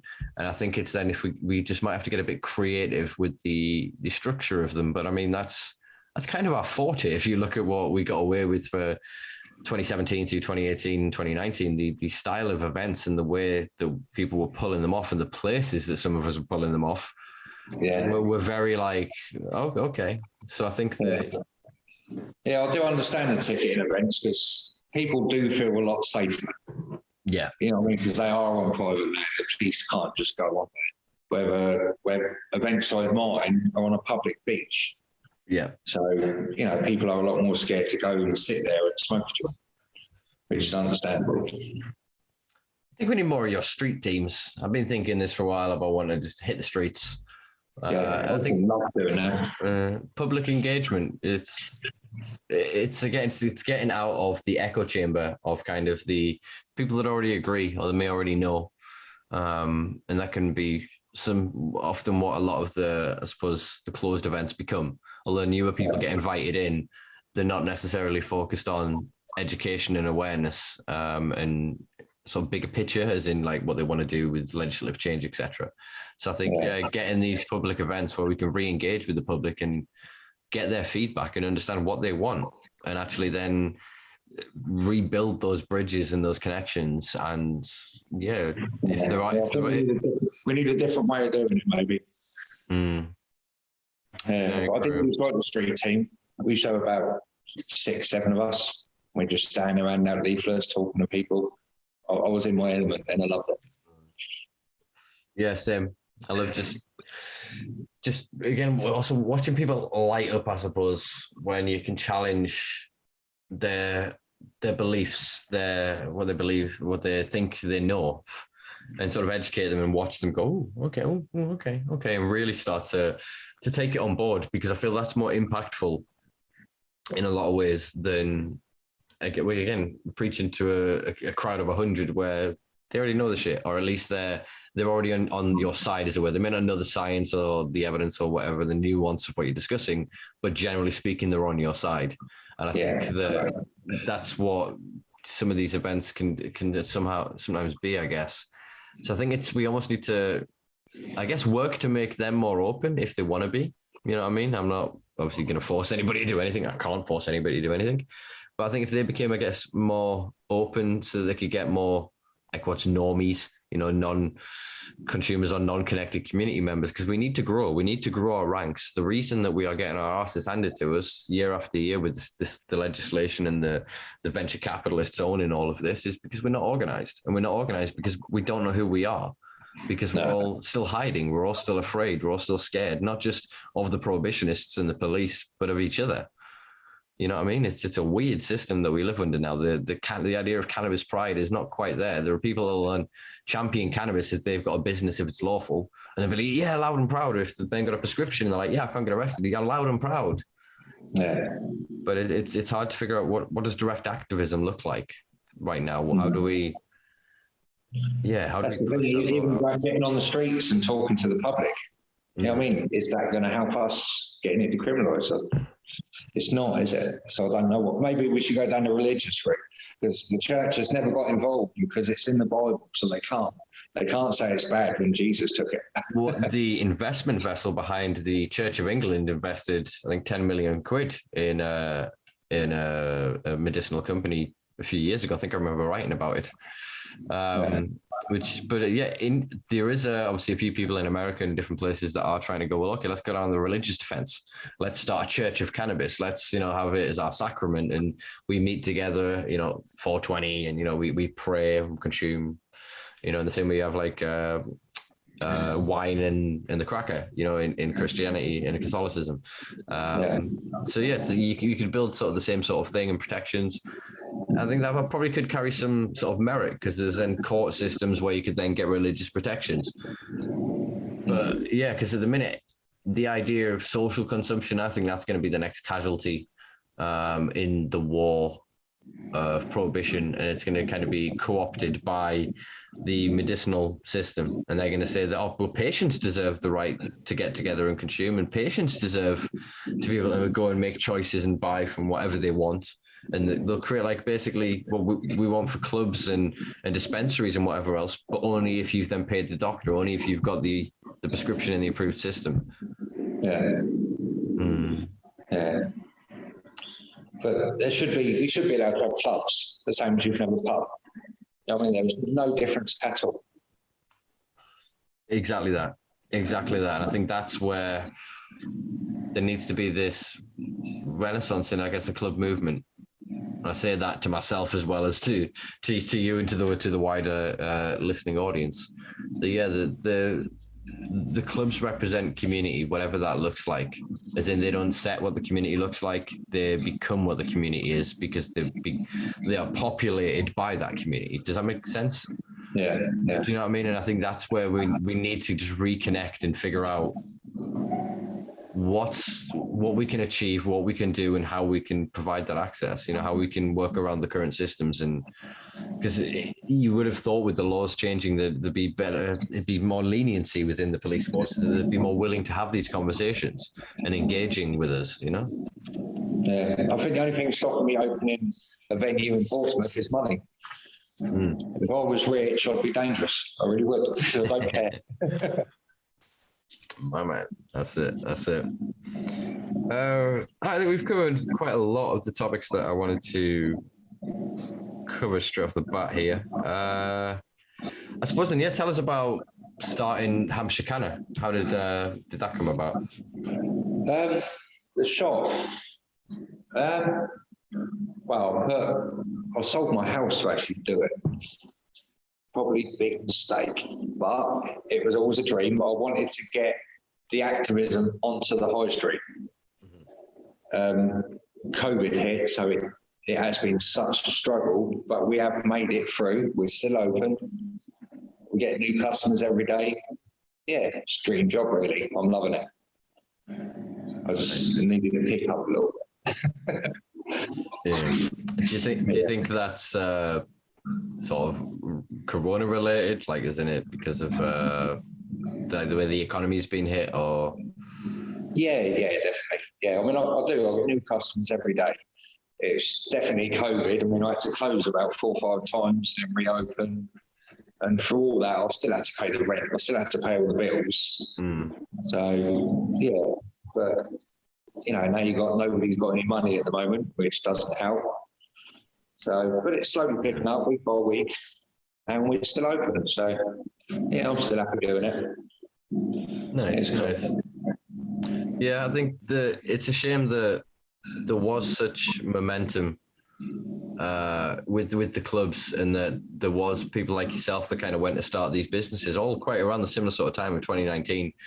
And it was just a poor timing, nothing but bad luck, that literally it's led up to then sort of corona, which has just destroyed the high streets in general. There is no small income. Everyone's got used to buying everything off fucking Amazon and got used to just living in the house and not really spending outside of it. And now with this inflation increase and with the increase in energy bills, like the average of 54%, it's all a bit, mental. And again, it brings me back to,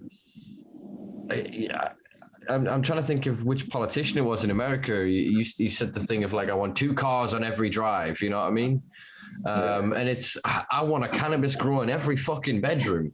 I want every house to grow weed. I mean, look what Thailand's doing. They're giving away 1 million fucking plants next month. No, that's bad. You know what I mean? And then you can, as long as it's of the correct sort of quality and grade, you can then try to create a system and then buy back from the community. So it's genius. They're sequestering all this fucking carbon, preventing all of this other legacy imported and domestically, illegally and unlawfully, grown cannabis. They're creating a domestic marketplace, and they're reducing their dependency on foreign pharmaceuticals. Do you know what I mean? While also then tacitly creating enough space that, there's language says you have to use it medicinally, but it's almost self-described. You sat there, you can chong a joint, as far as my understanding of the legislation is, that you can chong a joint and go, I'm not eating very well and I can't sleep, that's your use for it. But if you're then what's hedonistic with it, you're like just getting high, then that's the problem. So they're almost trying to adopt the language of saying, we can't let you just use it like alcohol, but we're going to let you use it like alcohol, but not say you can use it like alcohol. That's what it kind of feels like the system's going for. Whereas, you look at the adverse over here, and every time they knock down a kid who's growing fucking 6 plants in his mum's spare room to help, pay for the council tax rise and the fucking energy bill rises and the food bills for the younger brother and sister, that empowers an Albanian ganglet grow of like fucking 100, 400, 500, 1,000 plants somewhere, And they don't understand this. They just don't understand the economics of the hydra effect, where they're knocking off these small growers and they're just creating these huge cartels and gangs and operations that they don't give a fuck about the quality of the plant, really, about what's in it, about how they've cured it. They're just pumping out mass volume and they're destroying the economics of your craft growers. Yeah. Is it true that the medical places, the clinics, if they find out you're smoking joints and not vaping because they recommend you have to vape it, that they will stop your subscription? I have heard that. I don't know if they'll stop it, but as far as the law says, so Schedule 2, air quotes, I'm air quoting heavy, the compounded term medical cannabis, which equals CBPM, the cannabis-based medicinal product for human consumption, states that CBPM is cannabis or a cannabis-based product designed for human consumption. But the third caveat of that says that it must be vaporized, because if you combust if you've been prescribed medicinal cannabis, prescription cannabis, if you combust that cannabis, you nullify it. You somehow magically, by setting it on fire, turn it from Schedule 2, 2001 Misuse of Drugs Regulations, cannabis, to Schedule 1, Misuse of Drugs Act 1971, cannabis. So there's a big difference. It's in the same way that if you then got prescribed Valium, and you crushed up and sniffed Valium, you are taking it in contravention to the stated guidelines on your prescription. One of the things that I'm trying to find out is a rumor, again, rumors, allegedly, and all this shit that we hear out there, of doctors writing that the patient can combust, because it would make sense to me that the doctor's orders of how the drug is prescribed, considering it is firstly a special and it is an off-licensed medication, meaning the doctor, there isn't a protocol or procedure for the standardization of prescribing. The prescribing is therefore defined by the doctors. This is why Barnes and others are trying to create these regulatory models that would then be used within these systems to standardize prescribing. Yeah. So I can't then see why that wouldn't be possible in the right circumstance. And what we know about pure combustion, not combustion with tobacco, it has, with it being a high THC cultivar, will have bronchodilatory effects, will protect the lining of the lungs, and will have anti-cancerous properties. So although you are still combusting carbon and yes, potentially breathing in benzene and other potential carcinogens because of the temperature of combustion, the nature of the compounds that you are ingesting and the then overall regulation and health of your endocannabinoid system seems to offset, if not protect you from any of the ill effects from that combustion. That's been shown time and time again. This is why all of these studies do not show that cannabis causes lung damage when combusted, that it doesn't cause lung cancer, that it doesn't cause COPD, that it doesn't cause these other respiratory illnesses. So it's again, it's optics, I think. The reason they don't want it combusted is that means everywhere they look on the high street, somebody smoked a joint, that's illegal. Every joint is illegal. If it's smoked, it's unlawful, and not only illegal. So therefore, they can go after the individual. Whereas then they're seeing them with the vaporizer on the high street. Oh, well, that's medicinal. Do you know what I mean? Yeah. Or their assumption is to then go, that device tells me that they're a medicinal consumer, therefore they're a good guy. That one's smoking it, he must be a bad guy. Got to chase him down, tackle him to the ground, search his pockets, strip search him, humiliate him, give him a criminal record. Yeah, and it will blend in with normal vapes and nobody knows. Yeah, and then that's what they want, but I don't fucking want that. I want flowers. We know flowers. You can look at a plant and go, that's cannabis. We can put that under a scope and get it tested. You can buy a cheap scope at home. You can understand about molds, pesticides. You can understand about, not necessarily pesticides, sorry, pests. I meant to say not pesticides. So molds, pests, contaminants, adulterants. You can understand how to identify them very quickly by even the sound that it makes when it grinds. You can then find like glass ground, sand, other sort of additives that we do still see in the industry, unfortunately. Whereas then these oils that you're getting in these carts and stuff, these oils that you get in fucking in edibles and shit, we don't have a fucking clue what they are. Quite a lot of them are being diverted as spice, and other synthetics are being diverted into the marketplace. You now see in America jump through all these hoops with their legislation to create like THCO, THCP, fucking HHC, Delta 8, Delta 10, all these other different branch and altered synthetic and partially synthetic cannabinoids, when we don't know what the fuck they do, all because they won't allow THC and flower THC, the thing that most people know that they've had in some way a relationship or a connection to, that they can identify it, they can be easily taught about it. Whereas you get these oils, you may be able to be taught about sort of density. So when you shake them, about the viscosity, you can be taught about certain light refraction and various basic tricks like that. But to actually understand what's in the product, you have to go and get it tested. Therefore, the supply of that market will always have to be stringently regulated, in the same way that ketchup is far more regulated than fucking tomatoes. Because you look at a tomato, you know what a fucking tomato is. You look at ketchup, you don't know what's in it. It's ketchup, and there's a bajillion generic brands of ketchup. Yeah. So this is the same thing is true with what is the natural thing of the plant. Deschedule, remove from everything. It's a fucking plant. When it's used medicinally, yes, should be regulated. Guess what? As a fucking medicine. But just the flowers, when they're combusted and consumed and just wanted to be utilized by an individual as a drug, as an alternative euphoriant to alcohol, or as an alternative to tobacco, no, fuck off. Yes, when it's sold en masse, the package size should be the same, the quantity should be the same. You know, the percentages and the ratios of the cannabinoids should be as close to as the plant itself will allow. But well, there's plenty of other plants out there that are psychoactive that you can get high off. But most of those aren't legal, are they? Because again, it's the cultures that would then consume them and not dangerous to them. Do you know what I mean? And the consequences of people consuming it en masse isn't detrimental to their long-term investments. No. Do you know what I mean? I mean, we're starting to see now, obviously, an incredible move, power play, if you will, by the exact same individuals that set up this medicinal cannabis industrial complex, now move into, let's call it the psychedelic industrial complex.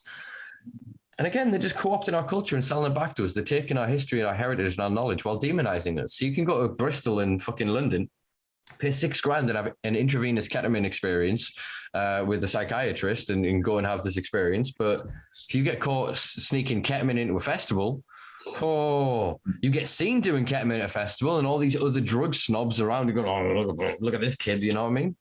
There's this ridiculous absurdity of drug hierarchy and snobbery and of drug excellence. That's not what you call it. I'm looking for a word or term that I can't pull out my arse right now. But yeah, it's an absurdity that they're then going to take all of these things and then go, well, you're a trippy, dangerous person because you like to go into the hills of Wales at the right time of year and pick some mushrooms and trip with your mates by a fire. But if you pay us, we'll give you this synthetic psilocybe created novel antidepressant, which you can take now for every day for the rest of your fucking life. At some point, we need to just know, yes, the medicines, that's fine. That's one very thin sliver, an avenue. That's 5% of it. Give it, the rest of it is fucking ours. These mushrooms especially, they go fucking everywhere. If you want to believe in Gaia, the intelligence, the idea of the concept of a conscious earth, that's telling us some shit. The fact that weed proliferates so much, the fact that mushrooms grow on shit and they're everywhere is telling us something. Do you know what I mean? I just don't like us having fun. They say it's having fun with something. I like quick turn into a medicine so they can't have it. It's the demonization of high. Somebody came up with this the other day. I think I said it in the podcast. Now, I'm sorry to whichever guest. I'm not going to quote as saying this. But I was talking about like alcohol, and I was saying like, why the fuck is alcohol so ubiquitously allowed? And they said that because on cannabis you can create or on other drugs you create all these plans and concepts and ideas, and then you can follow through on them because you remember them. But alcohol, you get pissed with three mates. Oh, we're going to open a bar. Oh, yeah, we'll call it this. Oh, we'll get that last one in the kitchen. We know her. And yeah, your mate Dave, he's got some money. He'll invest. And you come with all this grand planning, and you all wake up in the morning and don't remember shit. Yeah. Every day and every week and every time you go out, you have all of these grand plans and you create these self-delusions of grandeur and greatness and achievement that you're going to have. And that's not to belittle anybody that consumes alcohol. I'm not drawing that straight of a line and parallel whatsoever. I'm just speaking of those types of individuals in this concept. And yeah, so they can perpetuate that because actually once you pass that tipping point, there's that reset. Just give them a couple more extra drinks, get them over it, boom, they're gone. The brain's reset and they're blacked out and everything's gone. And you wake up with that kind of sense of, I'm going to assume I embarrassed myself and said something wrong, so I'll be a bit quiet now and I'll just kind of keep my head down. And do you know what I mean? Whereas again, I've never walked away from the social consumption of cannabis not feeling like I've learned something, either about myself, others, life, humanity, my own prejudices, my own limitations, my own curiosities. You know, it's wondrous. And I say that obviously it's slightly prejudice in my opinion, obviously, but to me, whereas alcohol, it was always flicking a coin. It was always, is this going to end well? Is this going to end well? Sort of thing, because just different cultures, in my opinion, just different cultures. Yeah, I think alcohol is the only thing I've abused and nothing good has come out of it. You know, I mean, when I was young, I did every class A you can think of, and I had a really good time. You know what I mean? Nothing bad happened. That's because you weren't caught. No, or you weren't subject I was in the end. I was caught in the end. Yeah, well, again, that's what it's different sort of consequences through different eras and different times. Whereas I think now the consequences are far more dangerous within the drug market. There's so much more adulteration than there used to be in especially chemical drugs. It's the same kind of ethos that we're seeing with, like I said, spice making its way into oils and whatever else in the UK market for cannabis. And it's weird. Again, it seems to be a loss of community, of people holding others to accountability. Do you know what I mean? If somebody's seeing something and saying something and others going, yeah, you're fucking right.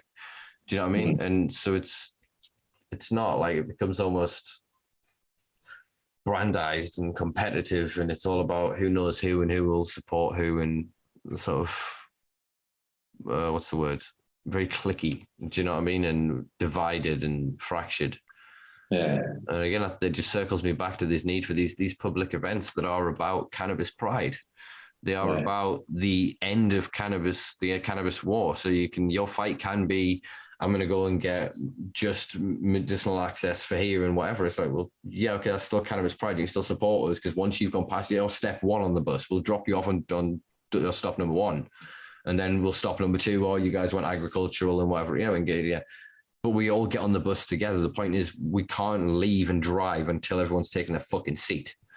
And the majority of the actual people that just want the war over, we're sat in the fucking seats. We've been waiting. And the people keep getting on and off the bus and on and off the bus because they're seeing profit and going, I can start an industry. I'll go do this. Oh, it didn't work. Can I get all back on the bus? We're going to fight with you guys again. And that's just all I'm seeing is these divergences and convergences within unification within the community and the culture. And it seems to be driven by the financial imperative, the idea that, come here, we'll make you rich. Okay. And don't tell your friends, come on. And they just pick us off one by one with the promise of riches, with the promise of security ultimately. Because again, majority of the people that are actively fighting this from the ground up come from a lower class, or from not having anything financially historically, because that's why they're fighting for fucking something. They haven't just gotten something and been comfortable with it. They're still looking for acceptance. They're still looking for to be humanized. Do you know what I mean? And I think that's what a lot of people miss. The activism has sort of come and gone over the years. In the early 90s in Portsmouth, there was events like my ones called Smoky Bear's Picnic. Yeah. You know what I mean? So it was big back then, and then it died off, and then it comes back. So it's 10-year cycles, really, isn't it? Actually, yeah, because it was early 90s, and then there was the early noughties. I still can't believe that's what we collectively decided to fucking call that decade, but whatever. With sort of Colin Davies and Chris Baldwin and Winston Matthews, that kind of crew, all of them guys.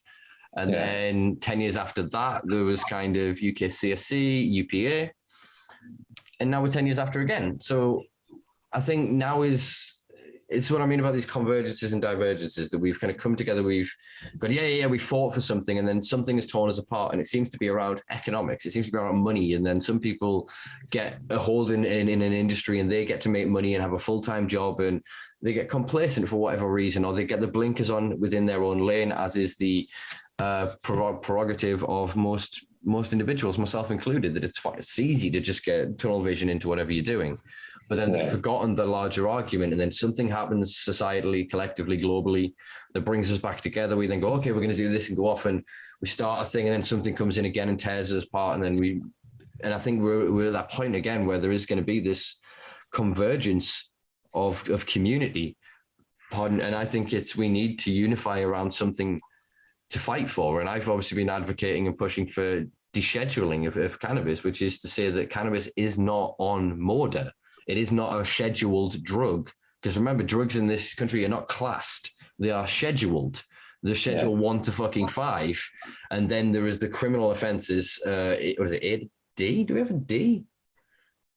I can't remember the depth of the classes, but they're typically ABC, and I think there might be some beneath that.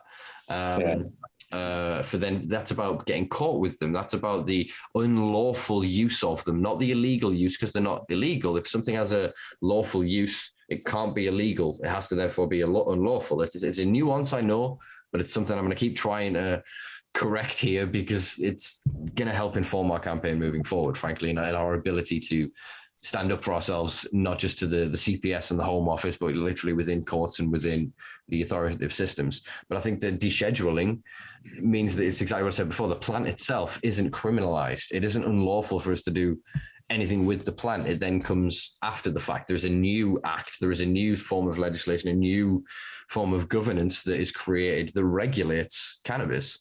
Cannabis, whereas it's a medicine, is already regulated. It's a Schedule 2 drug. But cannabis, the plant, is still Schedule 1. We can get that descheduled, so cannabis remains Schedule 2 for medicinal use. So therefore, it's restricted and owned. You guys have that, it's fine. But we deserve cannabis to not be scheduled because it's not a medicine when we use it. It's a nutrient. It's a food supplement. It's whatever the fuck we want to call it and choose to use it as. It's not a medicine. It can't be a medicine when we use it because it hasn't gone through the route of being medicinalized, like produced into. When it's then being created into something that's then prescribed, it's a medicine. When we're using it, it's a therapeutic. Or whatever the nuance of the language is there. I'll look into that because it's part of a blog I'm wanting to write when I relaunch the website next month. But it's, again, we have to be mindful of the language because the harder we go down this medical, medicinal, prescription, whatever route, they're going to say that cannabis can only be a medicine. It is only prescribable. And that then locks us out of ever being able to get a grow your own, ever being able to self-identify, ever being able to just have your own fucking relationship with cannabis. Do you know what I mean? And I think that that's where this 10-year thing, looking at it, we're meant to do something. Something's meant to happen this year. Do you think, like us as activists, do you think it would make a difference whatever we do? Or do you think the government will just legalise it or decriminalise it whenever they're ready? I think it does. I think it already has, and I think it does, and I think it will. In my own small way, I speak to a lot of fucking people, and I've seen then a change in language. I've seen then, people try to defend points that then they can't, that then they've had to change their position and their stance. They've had to modify their language, and they've then therefore had to alter their position altogether. And that is a direct consequence of advocates and activists, patients, consumers, anybody holding them to account, whether it be publicly through social media, through, sending them sort of emails and having private correspondence or whatever, but just holding them account to what we know about cannabis and not allowing them to steal our culture and then sell it back to us. For all I personally think that's quite frankly what is happening with the current prescription system. It's at least allowing this current system of a partial parlay of a discussion and discourse where we're trying to figure out the next steps. And they're now starting to come around and use our language in different ways, and they're getting the feedback from the consumers. And I think that the activists don't have to be the same kind of individuals they were before. It's like people like ourselves, like full-time individuals dedicated to it. It's a decentralized role that everyone can participate in. You can be an advocate and an activist at any given point, at any moment, with anybody. It's as long as you've informed yourself and you're aware of the situation. And I think that is creating the groundswell. And I think whether positive or negative, it is through direct activism and through advocacy that more and more people are becoming informed. And that's creating more patients for the clinics and whatever else, and in some way fortifying the positions of some of the, I was going to call them turncoat prohibitionists, but that's very negative of me. But people that have former prohibitionists that are now sort of, cashing in on the scenario and the situation. So we're having an impact for better or worse, I think. And I think through unity and through coming together and having what I pitched to Chris Tasker last week as Truth and Reconciliation Committee, kind of what they did like after apartheid in South Africa, and us all coming together and having a conference and a council to debate, discuss, and create the language and understanding of a collective movement moving forward, we'll have far more clout, far more fucking clout. Because what I've been trying to remind everyone I speak to, from law firms, corporation regulators, fucking politicians, anybody, if you don't do this with the consumer in mind, the consumer will not give a fuck about you. They will not buy from you. They will not do shit. You can throw down your money and open your stores and whatever else, but we will educate them away from you. We will actively break the law in spite of your bullshit. And I think that's what they're slowly becoming aware of. So now is the time for more pressure. Now is the time for more hands to try and topple this monolith. You know what I mean? Cannabis prohibition it's not going to just end because you've got a little bit of access to some prescription cannabis. It's not going to end because you're allowed to buy an ounce and walk down the street with it. It's going to be over when it is the same as fucking sugar. It is the same as food. It is the same as alcohol. It is just another thing. All of the problems that exist through cannabis are in some way either modulated to an individual susceptibility to a problem with it, which actually is looking to be almost dietary related, or there are other ways in which you can mitigate or predict people having negative responses from cannabis. Do you know what I mean? In the same way that you do with allergies. So if we looked at it that way, then basically, some people are allergic to cannabis. Cannabis isn't for everyone, but everyone should have the fucking opportunity to try it. Yeah. But you see something's happening because the government like to have the public on their side before they make a big step like that. And the way they do that, in my opinion, is they use TV. Now, you don't see anyone smoking tobacco on TV anymore, but you do see a lot of people smoking joints and vaping weed. You know what I mean? So that's how they get it to be normalised before they make that decision, I think. Yeah, I think they almost need to win back their own naysayers. They've spent 50 years screaming about, oh my God, think of the children and these demon weed smokers.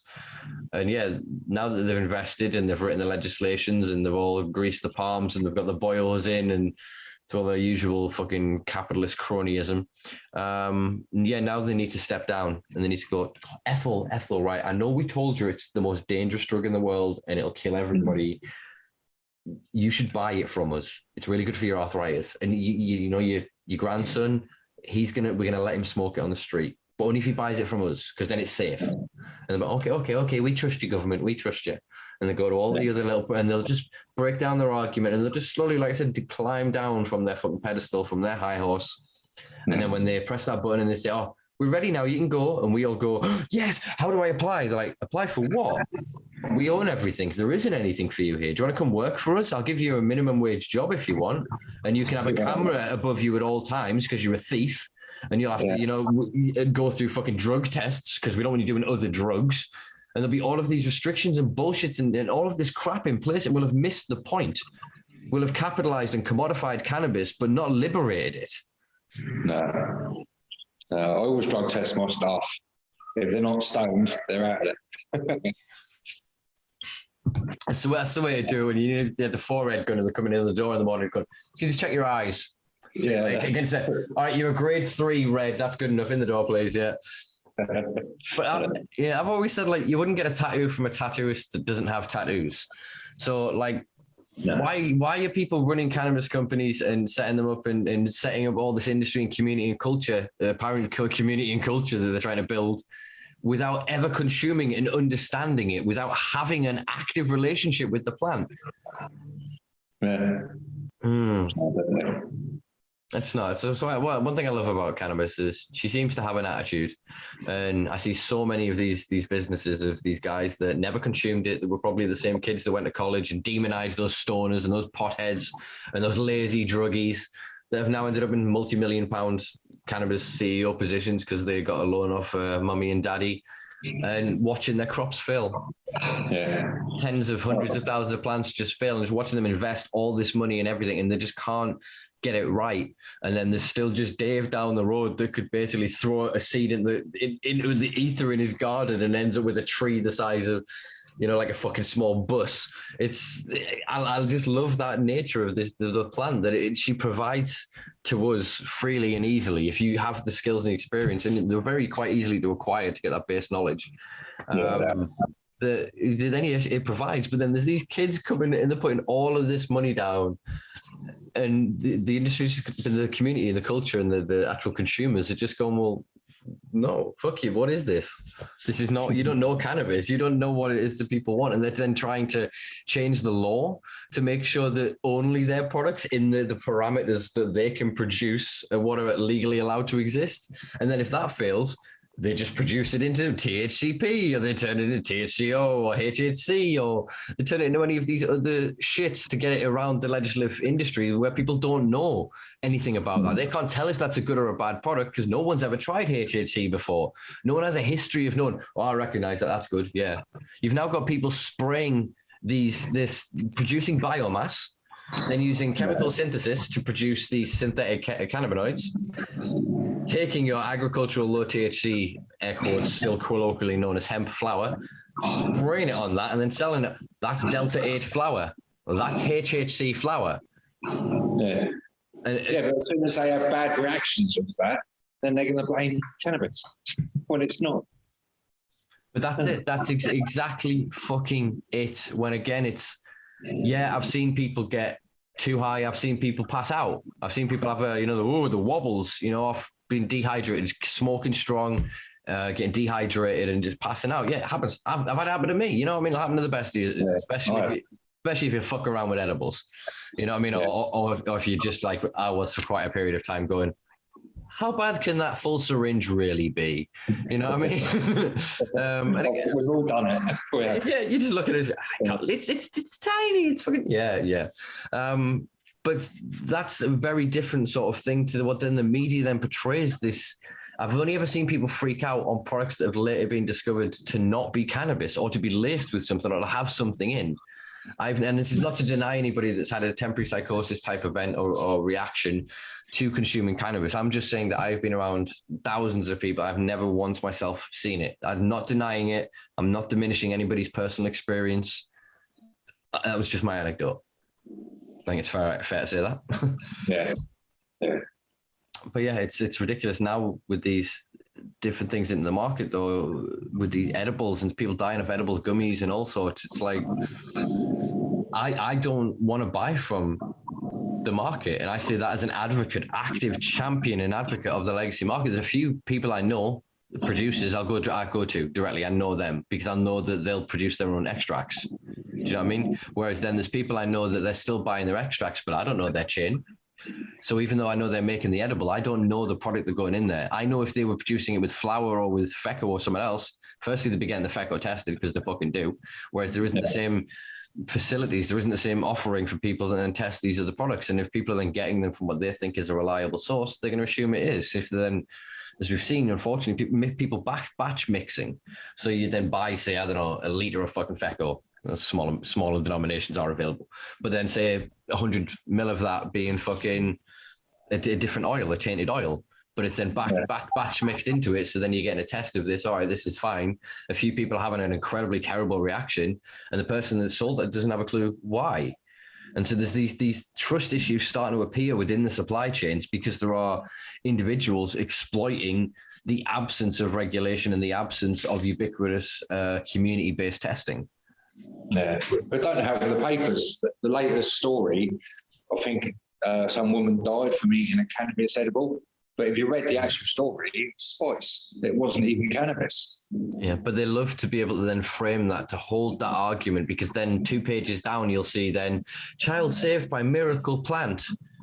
Do you know what I mean? And they'll go, they'll then say an extract grown from marijuana or a hemp plant, and they'll go out of their way to avoid it. They're trying really hard to split it. They're only allowed in the mainstream press, it feels, to say cannabis unless it's prefaced with the word medical, which is as I've shown and advocated, is a misnomer. There is no such thing as medical cannabis. There's the medicinal use of cannabis or prescription cannabis or cannabis on prescription, or a few of the more long-winded ways of describing it. But medical cannabis is a compound term equals CBPM, which the first line of that states that it is cannabis.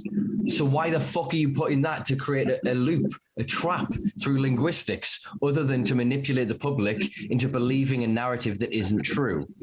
Yeah. You want to tell me that these Oxford and Eton educated individuals don't know about rhetoric, the manipulation of language, about higher level English literature theory and how to construct sentences like that? And I'm the moron for pointing this out. I say that because I'm not necessarily a moron, but what I mean is that I feel ostracized in some circles for the current fights that I'm championing and advocating, because I believe it's a deliberate misnomer designed to manipulate us to forget that it's cannabis. It's all cannabis. I give you seed, you go home and you plant that if you so chose. I'm not saying that you should, but if you chose to, you could from that then produce a vast amount of cannabis to use at your whim and will.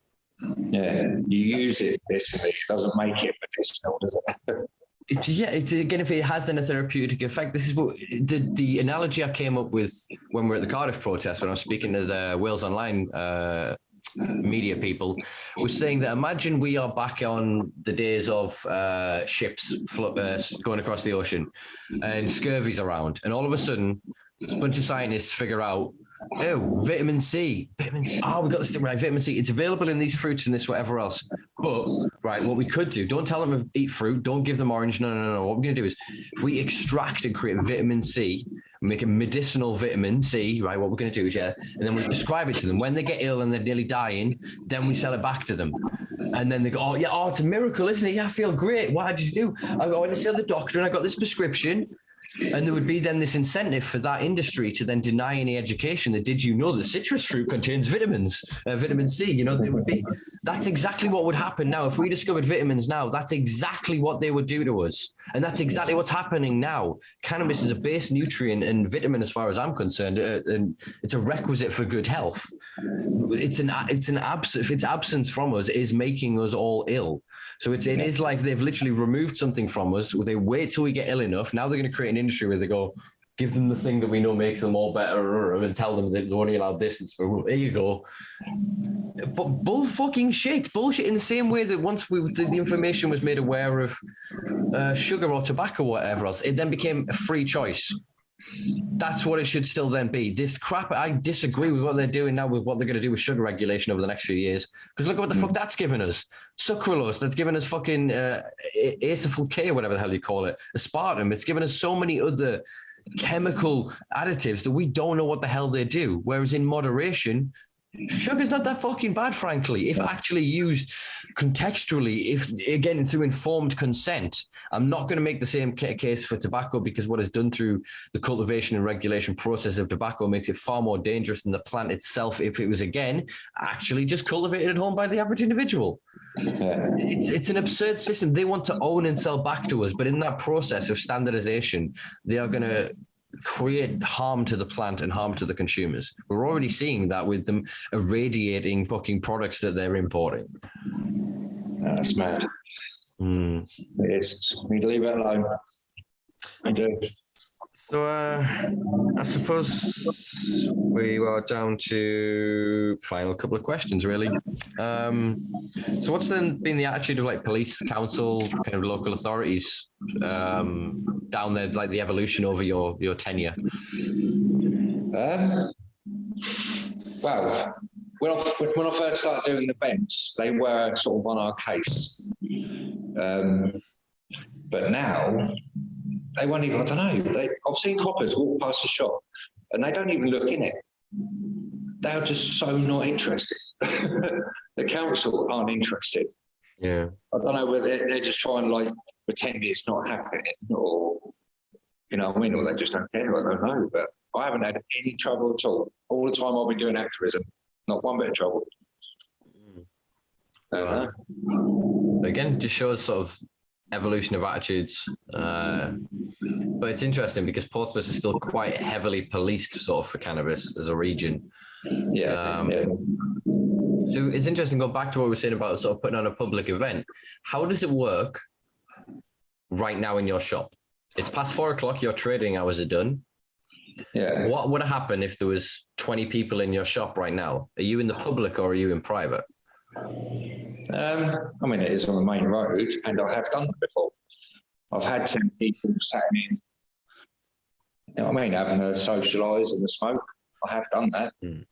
I was just wondering if I've got neighbours, I've got flats above me, but they're all stoners as well. So but they love having you downstairs. Oh crap, we need Roach, we need a skin. Oh fuck, oh just go downstairs. Oh, sweet, downstairs. Yeah, they do. Need a little you know, the oh, what do you call them? The food shelves used to get in like old buildings, and then have the kitchen downstairs, and they put the food on, and it would go up like a pulley system, and it would go up. No, it's perfect here, really. I've got a pizza shop next door to me, a Star on the other side. So I could live here, really. Quite nice. So do you think then there's the scope to do sort of education events out of the shop to, again, as we were saying before, about like engaging with, because even with the protestable events and the public ones, it's still going to be a lot of the same sort of faces. Yeah, you get the public, and it's all about the act of public defiance. It's about the protest of it, but also then by being able to do sort of more bespoke, I guess, education events, you can really hit different demographics more directly. Yeah, but my problem is advertising. I mean, years ago, about 9 years ago, I arranged a venue sort of in a community centre for Clark French for the UPA, and probably about 4 or 5 people turned up. I mean, luckily the media did turn up, so that saved it. But my problem is I can't advertise. All social media platforms shadow ban me. You know what I mean? The local paper, no one reads it anymore. But I'm not allowed to advertise. That's my problem. So I don't know how to go around that. I run a buy and sell group on Facebook with 73,000 people in, and 40,000 of them are in Portsmouth. But if I post anything about my shop, they threaten to close me down, like the Facebook group. So it's hard. It's hard as business to be in. It really is. I wonder if there's then scope to, because it's something I've been hearing quite a bit from a lot of people, and it's part of the thing I've been doing, product ethicism, like road trips and traveling around and meeting various people. There is an appetite for a roadshow of an education to use spaces like yourself, I guess, to create these hubs, to have these kind of drop-ins that they can then do advertising external of the shop. So then it's not, I mean, if you build it in the right way, I was then thinking if you say set up a page that never referenced anything negative, never got itself into a shadow ban, that then was a road trip of the term that came in my head there was floral education, because obviously you couldn't maybe put in the word cannabis. So depending on how you frame it and you bill it, you could then build an account that isn't as banned as a lot of other people's currently are. And I think that then that could gain traction and investment to build a bigger groundswell in various areas. And then I think a lot of shops and spaces would be very interested in hosting this kind of road trip thing to attract business awareness, but also to create that education within the community. Because I think that if people were far more aware of how cannabis can benefit them and how easy it is to cultivate and access, and how royally fucked they're all getting, more people would really advocate for an end of prohibition. Yeah. Oh, they would if everyone understood it properly, definitely. No, I think it's in the immortal words of a war criminal, it's education, education, education. That would be Tony Blair.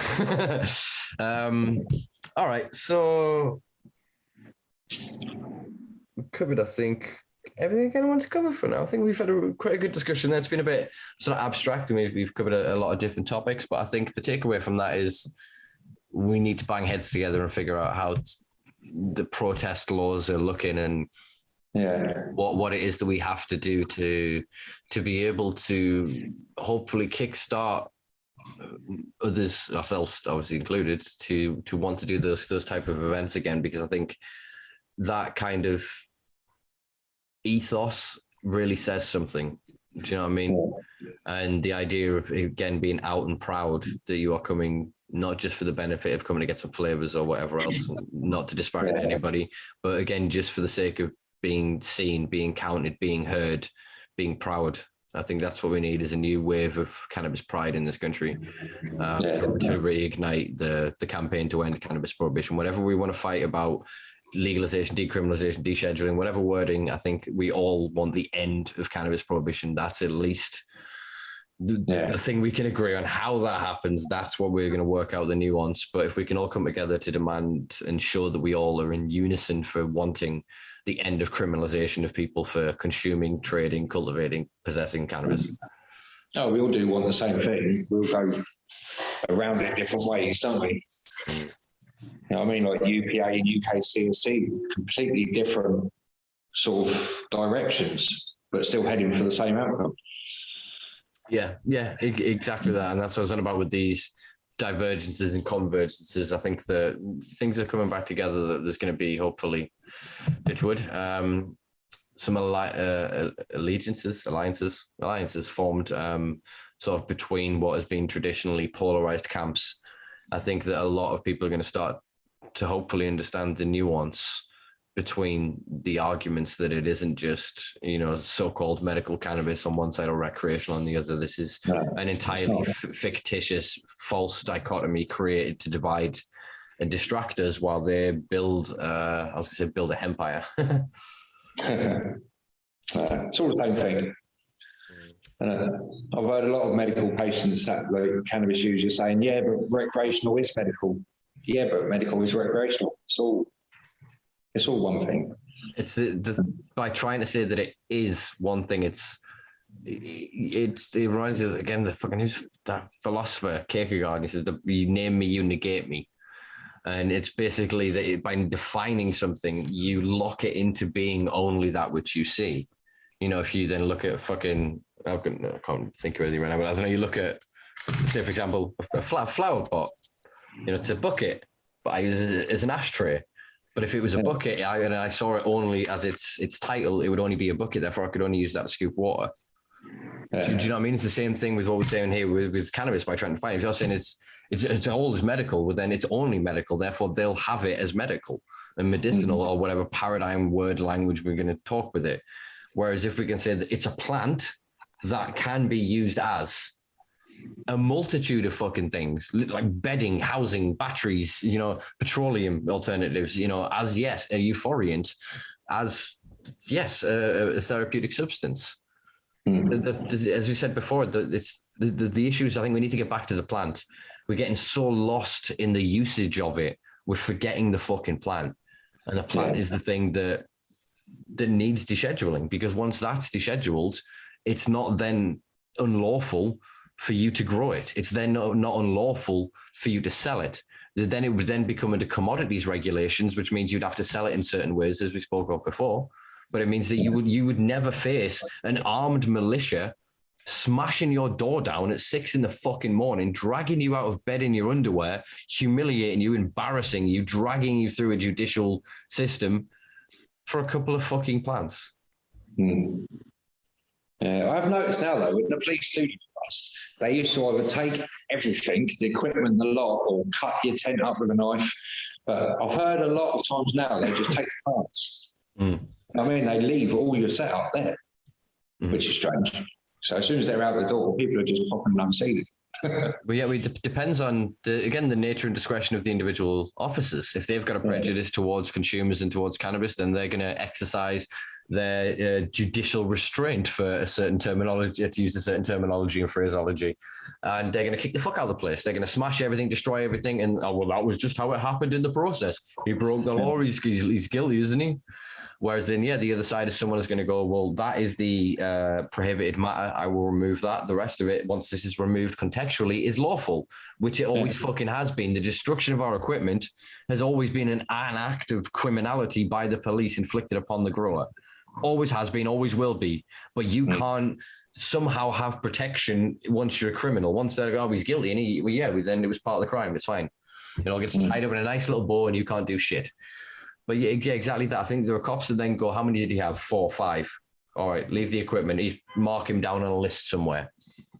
Literally, I think that's what a lot of it is building now, is they're then trying to go, well, did you find other drugs? Did you find other evidence of criminality? Did you find anything towards a pattern of sustained antisocial behavior? No, the only crime they broke was cultivating and possessing cannabis. Then, all right, try and ignore them, basically. And I think, because otherwise, if they clogged it up with every single person that they got caught up with every time some Karen next door, no offense to any Karens that I know out there, or any that I don't know, to be fair, ringing up and going, oh, the guy next door, he's smoking weed, he's always smoking weed, he always stinks of weed, and get somebody around, it helps offset that, because otherwise all of those people would just be clogging up the fucking system.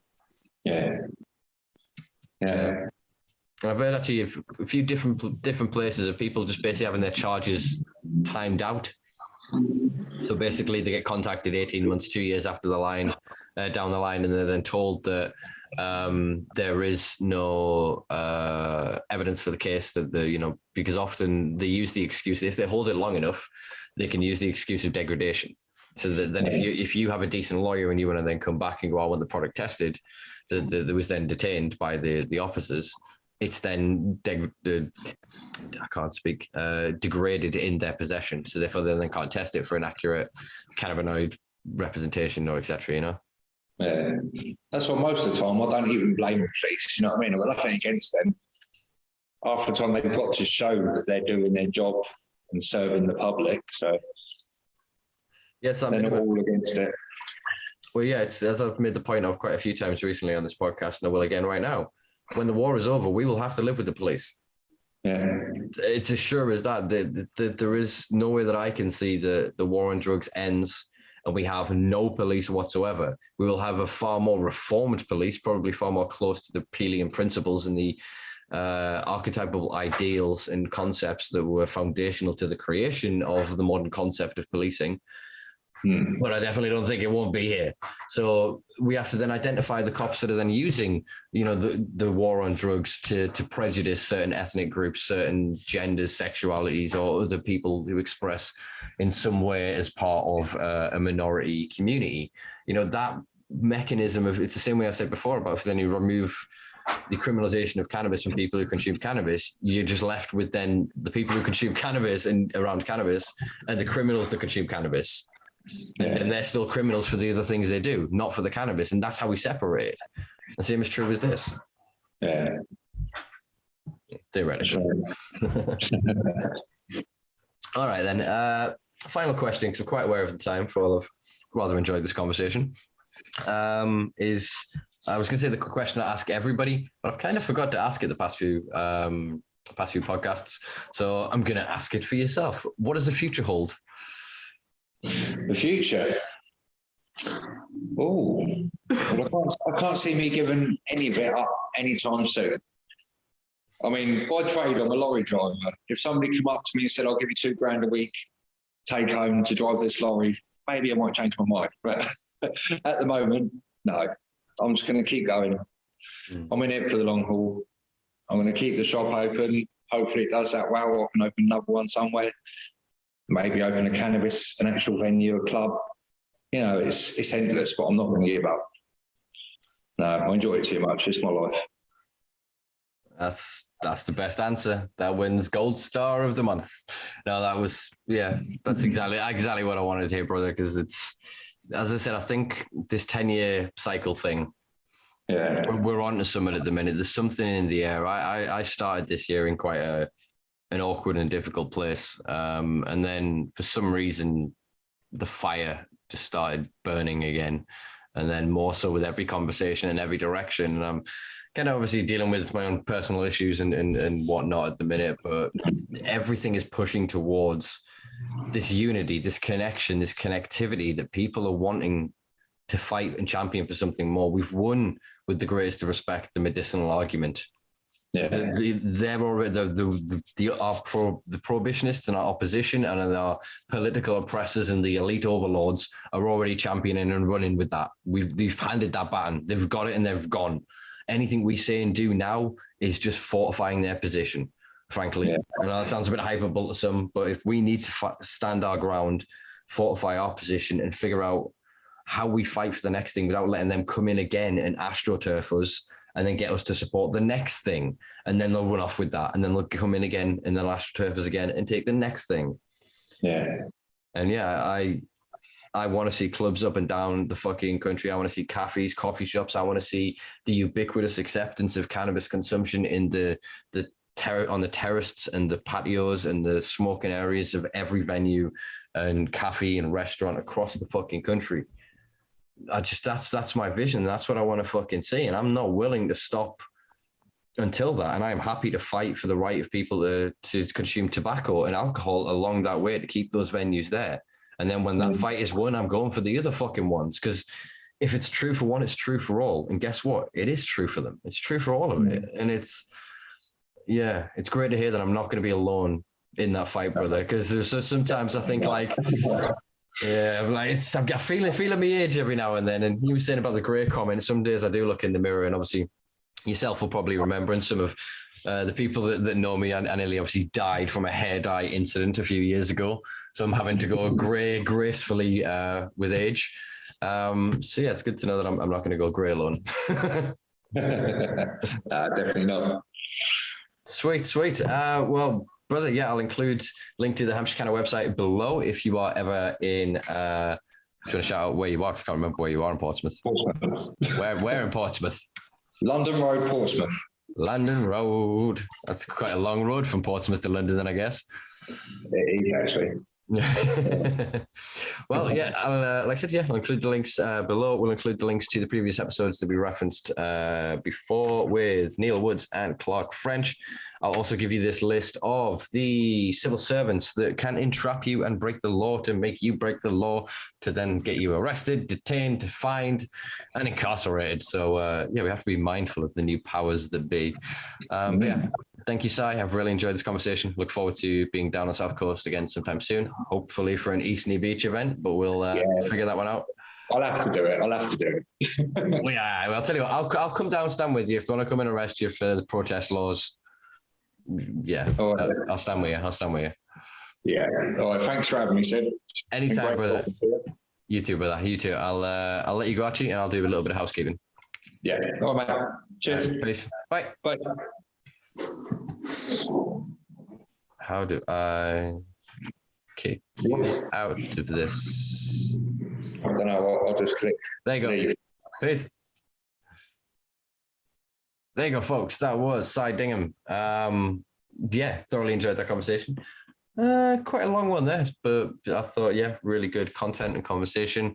I personally felt that I maybe looped around a couple of times with some points. But I don't know. I'm very tired. It's been a long few weeks. As you can tell, I'm covered in about 3 different types of paint currently because I'm slowly finishing off the new place and the studio, which, touch wood, theoretically, actual wood. This is just some covered crap. Actual wood.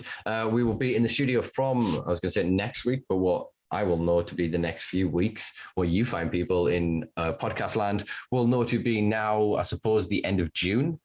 Start of June, end of May. So yeah, hopefully by the time you next see me, not now, I guess, after next week's Melanie Sykes episode, I will be in a new location in hopefully my permanent studio. So yeah, thank you as always, folks, if you have made it through this podcast and for enjoying the content that I produce and for enjoying, our little rants and conversations with relative members of the UK cannabis scene, drug advocacy, reform, activism community, and generally anyone who's got something to say that I find quite interesting or has been involved in, interesting fights and campaigns. So yeah, real pleasure to catch up with Si there. Do check him out at Hampshire Canna below on all social media platforms as well at Hampshire Canna. And if you're ever on London Road in Portsmouth, do check out his very cool CBD lifestyle and sort of, cannabis store. It's cool. All right. Check me out on patreon.com/Simpa Life, where you can help keep this project going by paying for £3, £5, up to £25 a week a month, to help keep the lights on at this project and obviously help me hopefully pay on some of the debts for all of the lovely new technology that I'm acquiring for the new studio space. But yeah, it's been a pleasure, folks. Check me out on all social media platforms. I'll be back in a few weeks. I'll say a few weeks. Again, I'm saying that you'll see me next week, but it's me from a few weeks ago, if that makes sense. Yeah, we're back to normal times from a couple of weeks. I'll see you then. Peace and love.